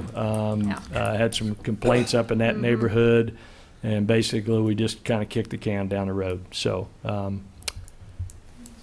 It has to do with zoning, doesn't it? It does have to do Yeah. with zoning. It Yeah. is zoned commercial, and they can park there. Yeah.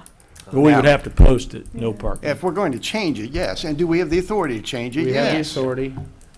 And quite frankly, I think when John was talking about the hospital, ultimately, that's going to resolve that situation. Maybe, maybe not. I mean, I'm surprised, frankly, John, I'm kind of glad you brought this up. I was going down Washington the other day and found a cattle truck trailer and, semi, parked at the corner of 13th and Washington. And I know that's not legal in a residential area. And I mean, I'm seeing more and more 18-wheelers. It may be just the cab and not the whole trailer, but you see those all over town anymore. Is there rules about how long? Could they park there, say they're They stopping can in for park to lunch, or, They you can know? park to unload. It's like, what, an hour? If So even on the, that. on the zoning, on residential zoning, if it's on private property, the zoning ordinance handles it. If it's on the street, my colleague. They handle it. So if you see a truck parked in it, definitely if it's in a residential zone, call the police department. They'll come out and ticket it. And there probably are some unloading, loading regulations that they would allow. If it's on private property, we send out letters to them. We tell them you cannot park your truck in a residential zone. Usually they're not very happy with us, but we do get pretty good compliance. Commercial is a little bit trickier. I'm not sure. I have to look in our regulations to see what it says about semi-trucks parking in a commercial zone. But I know residential for sure you cannot do it. Our zoning regulations don't allow it. You're talking the tractor as well as the tractor? Yeah, the whole thing. I mean, it doesn't have to be the semi along with the trailer, just the tractor itself. Either part. The vehicle, either part. And you will find the tractors parked on the street. Yeah. So And- some attention is being given to this with some discussions with the hospital in terms of a new access to the hospital. Is that correct? Yeah, and Make you it know, right itself? the kind of the issue talking with the CEO there is, if that's something of a concern, submit that to me, and it does help us through this process as if we've got, others concerned about it, but just us, per se. And so, like I said, the issue's been there a long time, and from time to time it gets a little more traffic than normal, but, so I guess it's really, if we want to start looking into that now, we will, and start to evaluate that. But we will be receiving a formal request in the not too distant future from the hospital addressing that issue. I would hope you would. I don't know if And council concurs with that. Sure, yeah. And it does not require rezoning, obviously, that, it's just signage, The potentially. volume is building out there of trucks. So. Yeah, and that, when I remember we talked about it years back, it was, where do we move them, and are Right. we moving somewhere I know else? it. And, there's one business that's been there forever, and that's really their location, Right. if you will, so. Yeah. The other item, and I don't mean this to be a personal item, but it has been a priority of mine, and that is the anticipated street lighting out on Airport Road and K61. And if I recall, a few weeks ago, there was some discussion about having to incorporate this into a charter ordinance of some form in order to do the funding piece. Is that project still moving forward? Well, it's basically on hold, from Westar, and I think it seems like we had another issue related to that, to parking lots. And so we're bringing back a charter ordinance. We thought we would, amending our charter ordinance that would broaden that definition of allowable projects. The issue with the streetlights, though, I'm not sure the charter ordinance is going to address, because the streetlights are owned by Westar. They're not owned by the city, and so you're basically bonding something that you That we don't don't own. own. And I don't, I think we still have to talk about that one. So we had really two issues come up as related to our charter ordinance. The one was the parking lot at Sherman and Maple over here. Right. Oh. And if you recall, we did a parking lot over here at Eagle Park, but apparently it was a park and then became a parking lot, so it apparently qualified. So, but we're going to get that. We need to get that fixed. And we talked to our bond council and charter ordinances. People have, many other communities are much wider definition than what we've had. So anyway, so that's where that's at, Mr. Mayor. And I, but basically we put Westar on hold because we didn't have the funding to move forward on that project. And I think I'm not sure we're going to have an answer on bonding of that because it's not property we own, or it's not a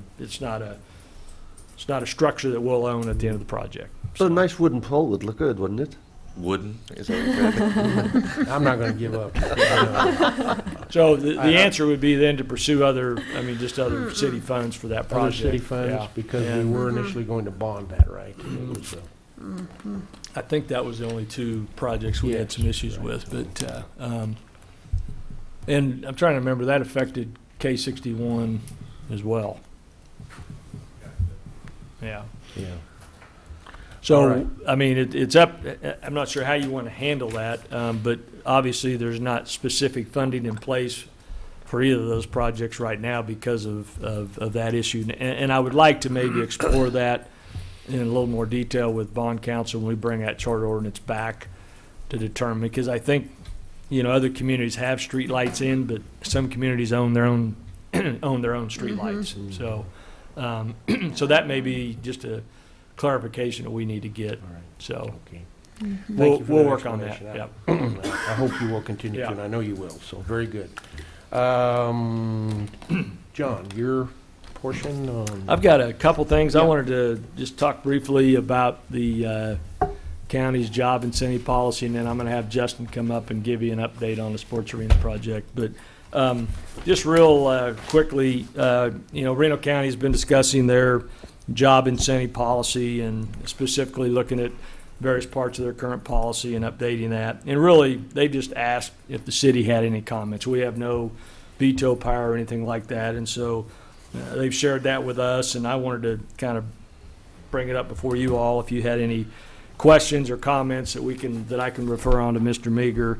And then maybe that leads into discussion about our policy or lack of a policy as we move forward. And I think everybody has seen a copy of the county's policy. And one of the biggest changes they made was increasing their qualifications, their wage scales from $12 an hour to $15 an hour to even qualify for a tax or for an incentive of any kind. And they scale that up at, I think it was $15 at $500 per job, $18 at $1,000 per job, and $21 an hour at $1,500 a job. And so, and then they had some bonus information in there. I received comments back from a few of you. If you guys want to share those, that way they're a matter of public record, that would probably be appropriate at this time. So I would really appreciate that opportunity. Yeah. First off, I just wanted to commend the county for saying that it's time to raise the standard. I think that a lot of this suggested policy changes are really good, including the increased wage thresholds and the demand that employees be full-time and that they have benefits. So I think that is really in keeping with our funding priorities for better wages or higher paying jobs, and also what we're hearing back, Nancy and I, from public feedback on the comprehensive plan meetings. That being said, there are several items in the proposed policy that I would very respectfully request that you ask them to reconsider. And because of time, I'm just going to share one, the most alarming one, and that is item number 8, which is the insistence that jobs coming into the community be filled mostly by Reno County residents. I completely understand where they're coming from here. I find it frustrating, maddening even, when companies move into the community and pull most of their workers from communities surrounding us. That being said, I think to have a policy of that matter is protectionist, short-sighted, and potentially crippling to our economic development efforts. Right now, we have the ability to market to companies that are looking to site selectors that are looking for a community in which to locate. We have the ability to say that we have a multi-county labor basin. And looking at the immediately surrounding counties like Sedgwick and McPherson, with strong manufacturing bases, they have skilled workers that, honestly, we're just not going to be as attractive if we can't fill positions or if we can't market a multi-county labor basin. And so although I understand where they're coming from, I really hope they reconsider that, because I think it would be very damaging to our ability to attract companies. So that was my main concern with their policy. I would agree with you, Jade. That one stood out to me, too, if for no other reason than monitoring it. Yeah.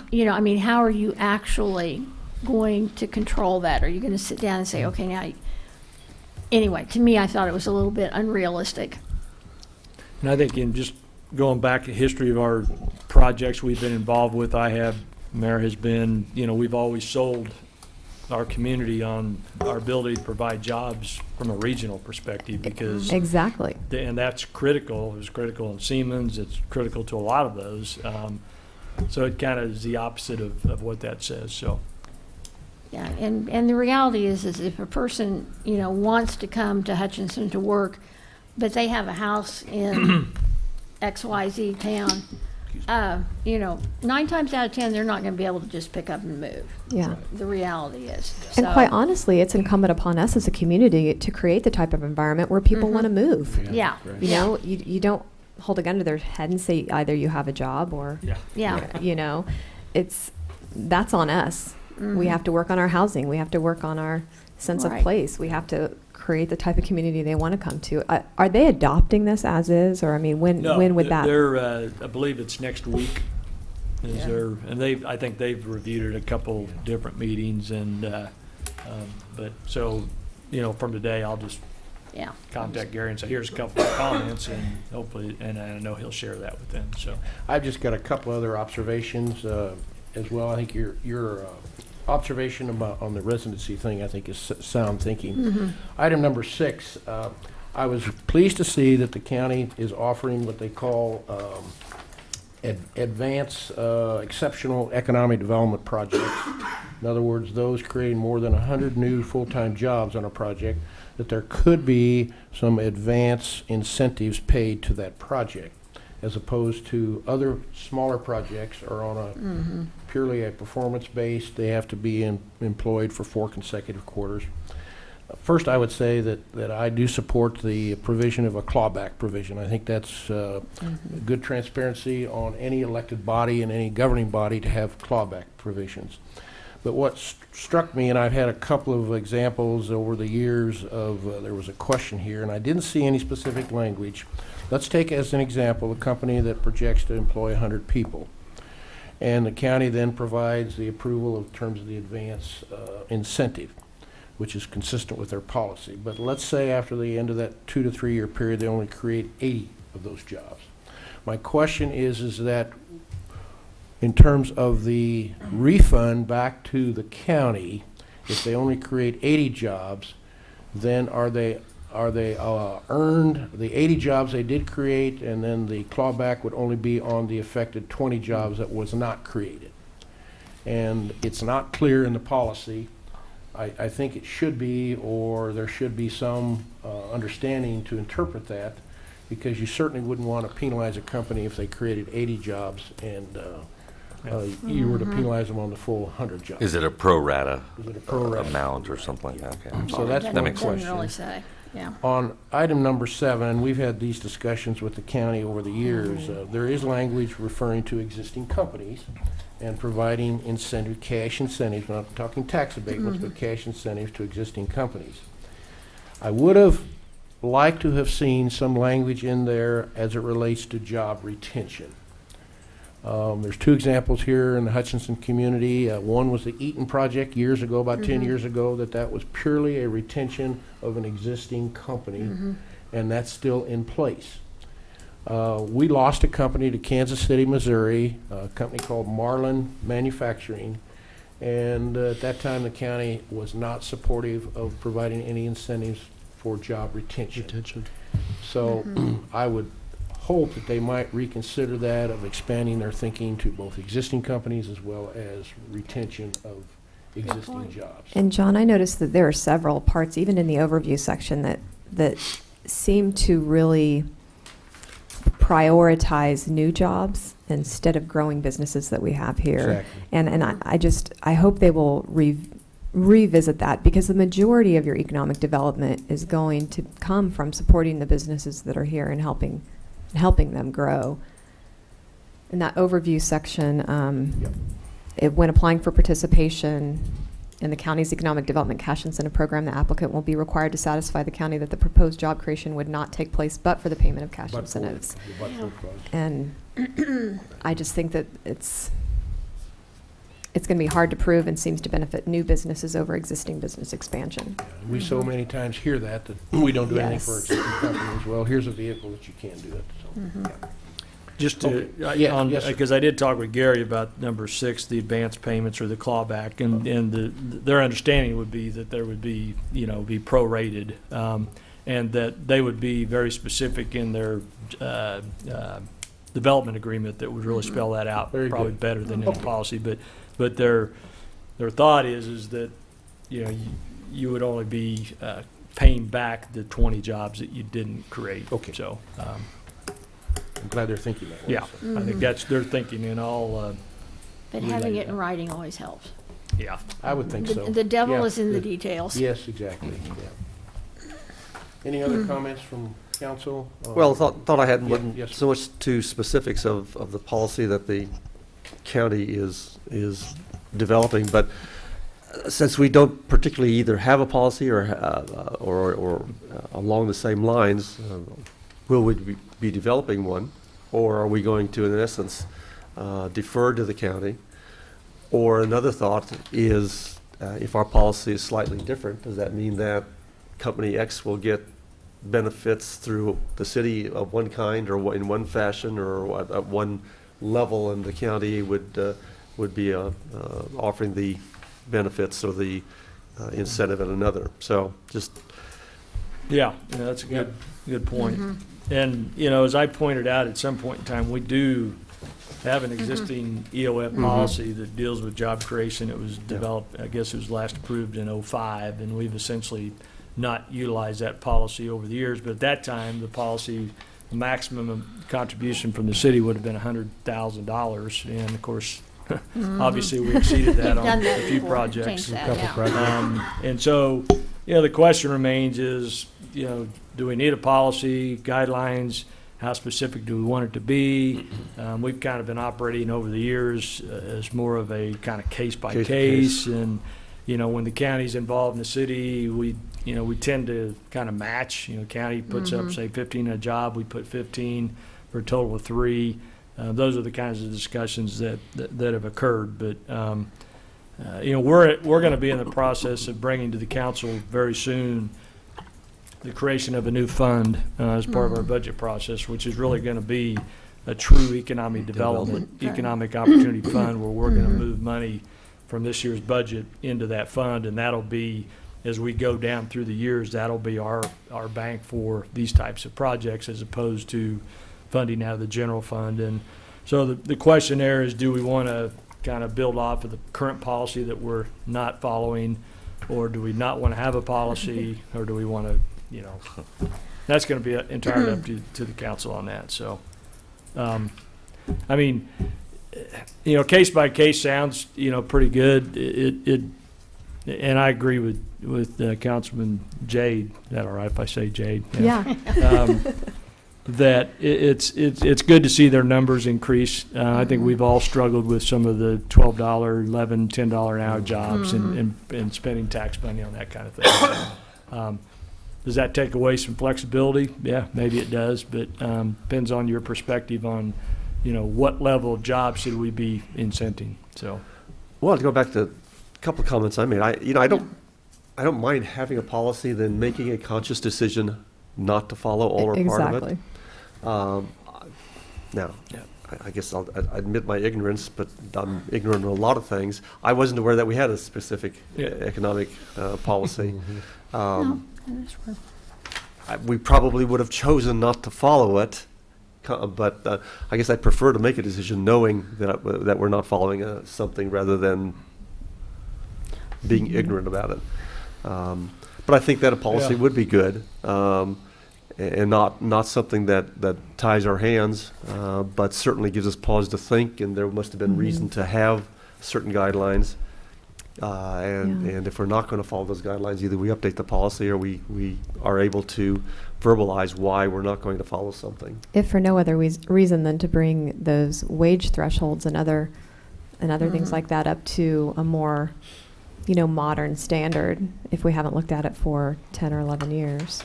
Yeah, well, this doesn't actually address wage thresholds. No, it doesn't. At all. The current policy. No. Just amount of money, basically, Yeah. Yeah, the one thing is a long-time economic development person that we were always fairly guarded on, and that is this is a tough competitive business, very competitive business, and you hold your cards to the chest. And I understand where the county's coming from, and I understand their thinking and their reasoning. I have no problems with that. if I look at the history of going back almost 20 years now since we've had an EOF policy. I wrote this one here that you're looking at back in 1996, and it was strictly a guideline. But we were so new to having public funds earmarked for economic development purposes. So this is very, very conservative. Every project that I think the city council and the city management and so on have approved has been a good decision. So yeah, I'm an advocate of a case by case. I like the word guidelines as opposed to policy. I don't want to get into semantics of what do you mean. If we would want to consider certain guidelines that could be incorporated into ultimate development agreement, that would be fine. Does it need to mirror the counties? I'm not advocating that, but in today's business of transparency, I think it's probably important that we certainly are very accountable to the general public in terms of how we're using public dollars for incentive projects. So maybe some form of a guidelines. Clawbacks, I think, are really, really essential to having good decisions made. But be as flexible as we potentially can in terms of different projects. This one here limited it to basically 3 types of companies: manufacturing, distribution, and research and development, and that was consistent with the state statutes. But we may get other unrelated projects to this that would have a tremendous economic benefit to us that wouldn't be related to that. So this needs some tweaking, there's no question about that. So for what it's worth, department, perhaps some guidelines, and including clawbacks, whether we get into wages, perhaps we do, but I like the flexibility. Makes sense. Anything else then? I'll contact Gary a couple of those issues and just express some of the thoughts we had, or you had. Okay. And the last thing I want to do is have Justin Yeah. give you, we had a Sports Arena Building Committee meeting last Thursday, and thought he could just give you kind of a brief overview of where things are at and how things look. Good morning. Justin Combs, Director of Parks and Facilities. As I was preparing my notes this morning, I realized that the mayor gets the opportunity once a month to tour the building. And if anybody on the council wants to see the building, please contact John or I. I'll be happy to walk you through and kind of show you around. So, a quick update on the construction side of things. The north addition, the roof is nearly complete.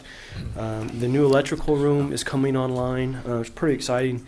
The building will actually operate with 2 electrical services for a while as we transition to the new service. So engineering feat on how they're doing this.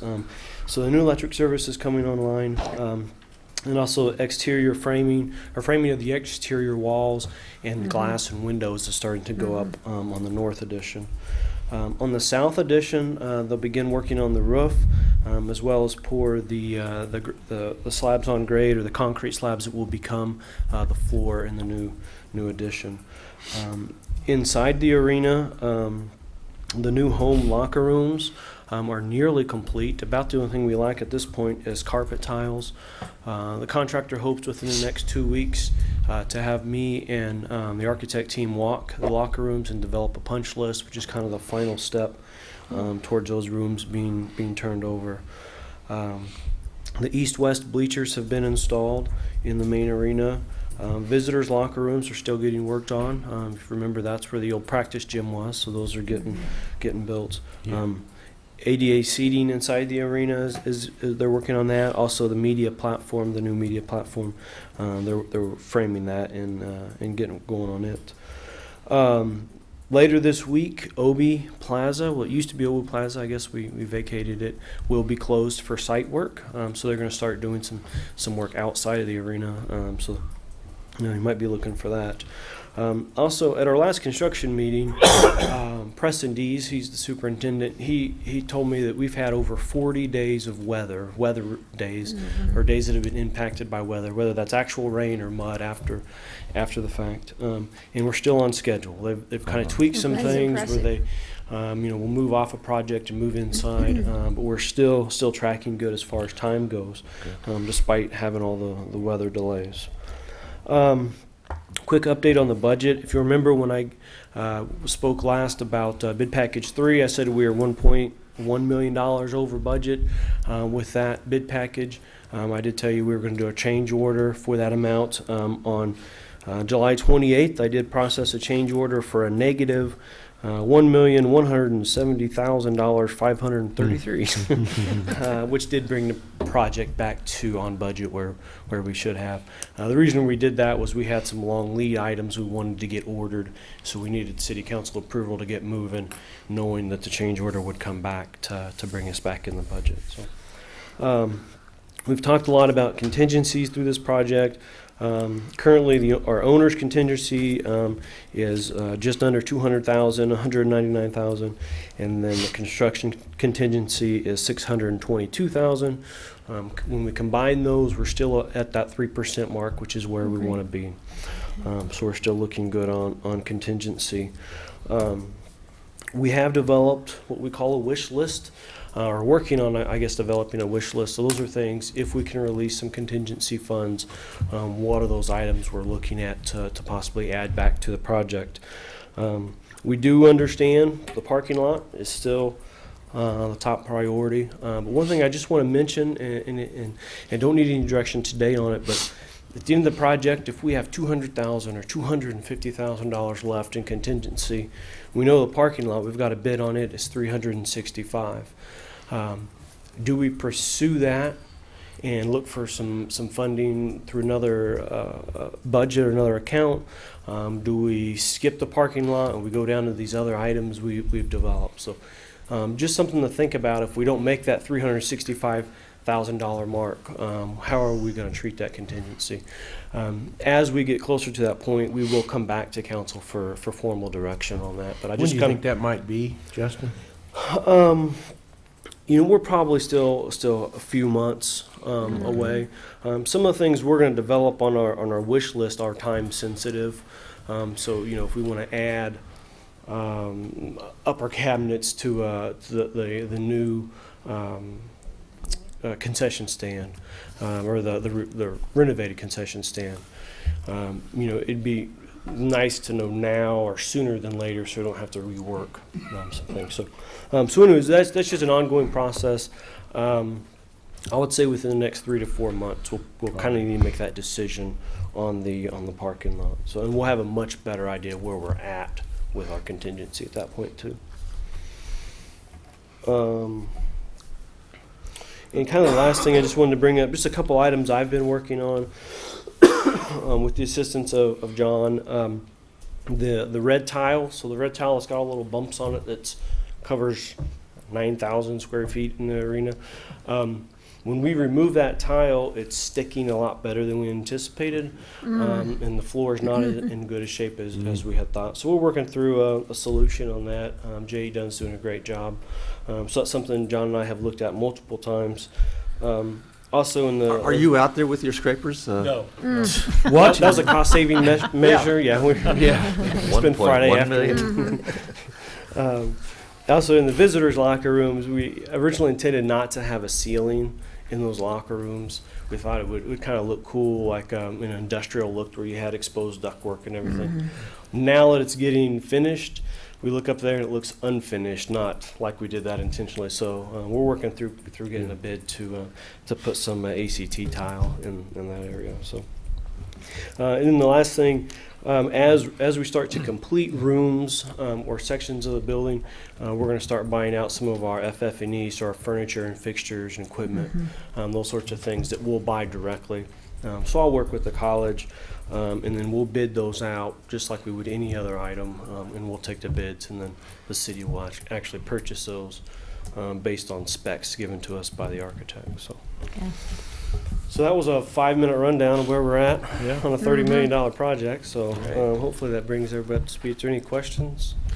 Question or comment on the parking lot? Must it be an all or none? And what I'm thinking is, could we choose to do maybe half the parking lot, or the parking areas closest to the building versus all the way out to the property lines? Yeah, I think that would be an option. Viable. Yeah. Yeah, I think those are the things we just need to start thinking about internally, and when we know how much dollars we're going to have left over, we can make some decisions. When would we see the wish list or hear about the wish list or whatever? You mentioned the upper cabinets. There's other things on the list or whatever. That's on my wish list. That's on yours. Yeah. These are just notes I took at our last meeting. This isn't official. This is just things I have heard about. First is on the third floor of the upper concourse where people like to run is an improved flooring surface, so something with a little bit of cushion, a little texture. Maybe some improved graphics throughout the building. The parking, the angle parking along 13th. A scorer's table, so the table where the scorer sits during the games. It has right now it has the tri-fold thing that rolls over, has messages on that. And then the last thing I came up with was some static advertising space, so some space along the walls. We've developed some frames, I guess, for lack of a better word, for advertisers to come in and put their company logo on. So that's just a very short list we came up that I've kind of ideas I've heard. That's not an official list or anything. So. And how did the conversation go with the company that was going to work on potential sponsorship opportunities? That went really well. So we formed a kind of a small committee, I guess, with the college, the Legion, and then some from the building committee. We learned a lot from that conversation. I think what we've kind of decided is really our next step would be to put out an RFP to really engage somebody in that service. And I think we need to decide kind of what does that service look like? Are we just looking for somebody to come in and say, this is a good wall for advertising, this is a good wall for advertising, your pricing should be this, this, and this, or so I think we kind of need to decide what level of service we want, and then put out an RFP for that. So. Okay. But I thought it was very, very educational. Yes, it was. We did go and tour the arena in Dodge City, which was kind of eye-opening. I'd been there before, but I never paid attention to how much advertising is there. One thing they commented was they thought it was too much. I mean, literally everywhere you look, there was something. It was wayfinding signs, whether it's on the columns, whether it's on empty wall space. So I think that was a good lesson to learn, that you can't. Did you learn how much overkill. money they're bringing in from that? I'm just curious. Yeah, John, I know you know those numbers better, You than I do. You mean how much money they lose, or how much money How much they're from the bringing in? advertising? Just the advertising. Oh yeah, the advertising. I believe it was 400 to some thousand a year. I mean, Oh, wow. but they've got naming rights, for example, for the event center at $45,000 a year for 10 years. So that's it's now named the. It's supposed to Boot Hill. Well, then the conference center has naming rights that are $5,000, and I think that's the Boot Hill Casino. I'm trying to remember who the naming rights were. It's the United Wireless for the Gotcha. arena, and the Wireless. casino's naming the convention center. But what we did learn from, and they've actually got a company, Venue Works, that is a national company that manages firms, and so they're contracted by the city out there to run that facility, to market it, to do all that kind of stuff. That as far as national advertisement, you're pretty much not going to see a lot of that. At least he didn't experience that there because of the location. That you have to rely a lot on your local business, and I think we've had that conversation. Some people think we're going to get, the Nikes of the world and what have you, but for the most part, when it gets down to it, it's probably going to be the usual Local or suspects that Yeah. we'll be looking at. So, but in our meeting, though, between the college kind of does their thing on advertisement. Nobody knows what it is. The American Legion does their thing, and then the city kind of has our thing, and so everybody's doing their own thing, and we need to bring it all together, and it needs to be a revenue share, because during the tournament, for example, they're selling advertisements for the tournament, and a business pays for that, but we leave those advertisements up year round, and so it's just not managed very well, and I think everybody agrees it needs to be focused, and somebody needs to manage that. So Yeah. Justin, you've done an excellent job in just from the sidelines watching how you monitor this on a weekly basis, and in particular for the benefit of the general public. We selected a wonderful, capable contractor in J.E. Dunn. These guys really know their business, and we're going to get an outstanding product. It's amazing how they factor in all these and how they bring it and mesh them all together, and when you walk through that thing, how all those moving parts are coming together. It's just amazing how that all has come together. Yeah, every time I try to compliment J.E. Dunn, they always turn it back on the subs. I mean, they've got some outstanding subcontractors that are working on this as well. So I think it's a group effort for sure. Yeah, it really is. Good. Any other questions? Mm-mm. Thanks, Justin. Thank you. I think I'll get us out early, and that's all I have. Yeah, you did her again, John. Real early. Goodness. All right. I would move to adjourn. Second. Please call roll. Yes. Yes. Inskeep? Yes. Deckent? Yes. Dave Line? Yes. Oh, boy.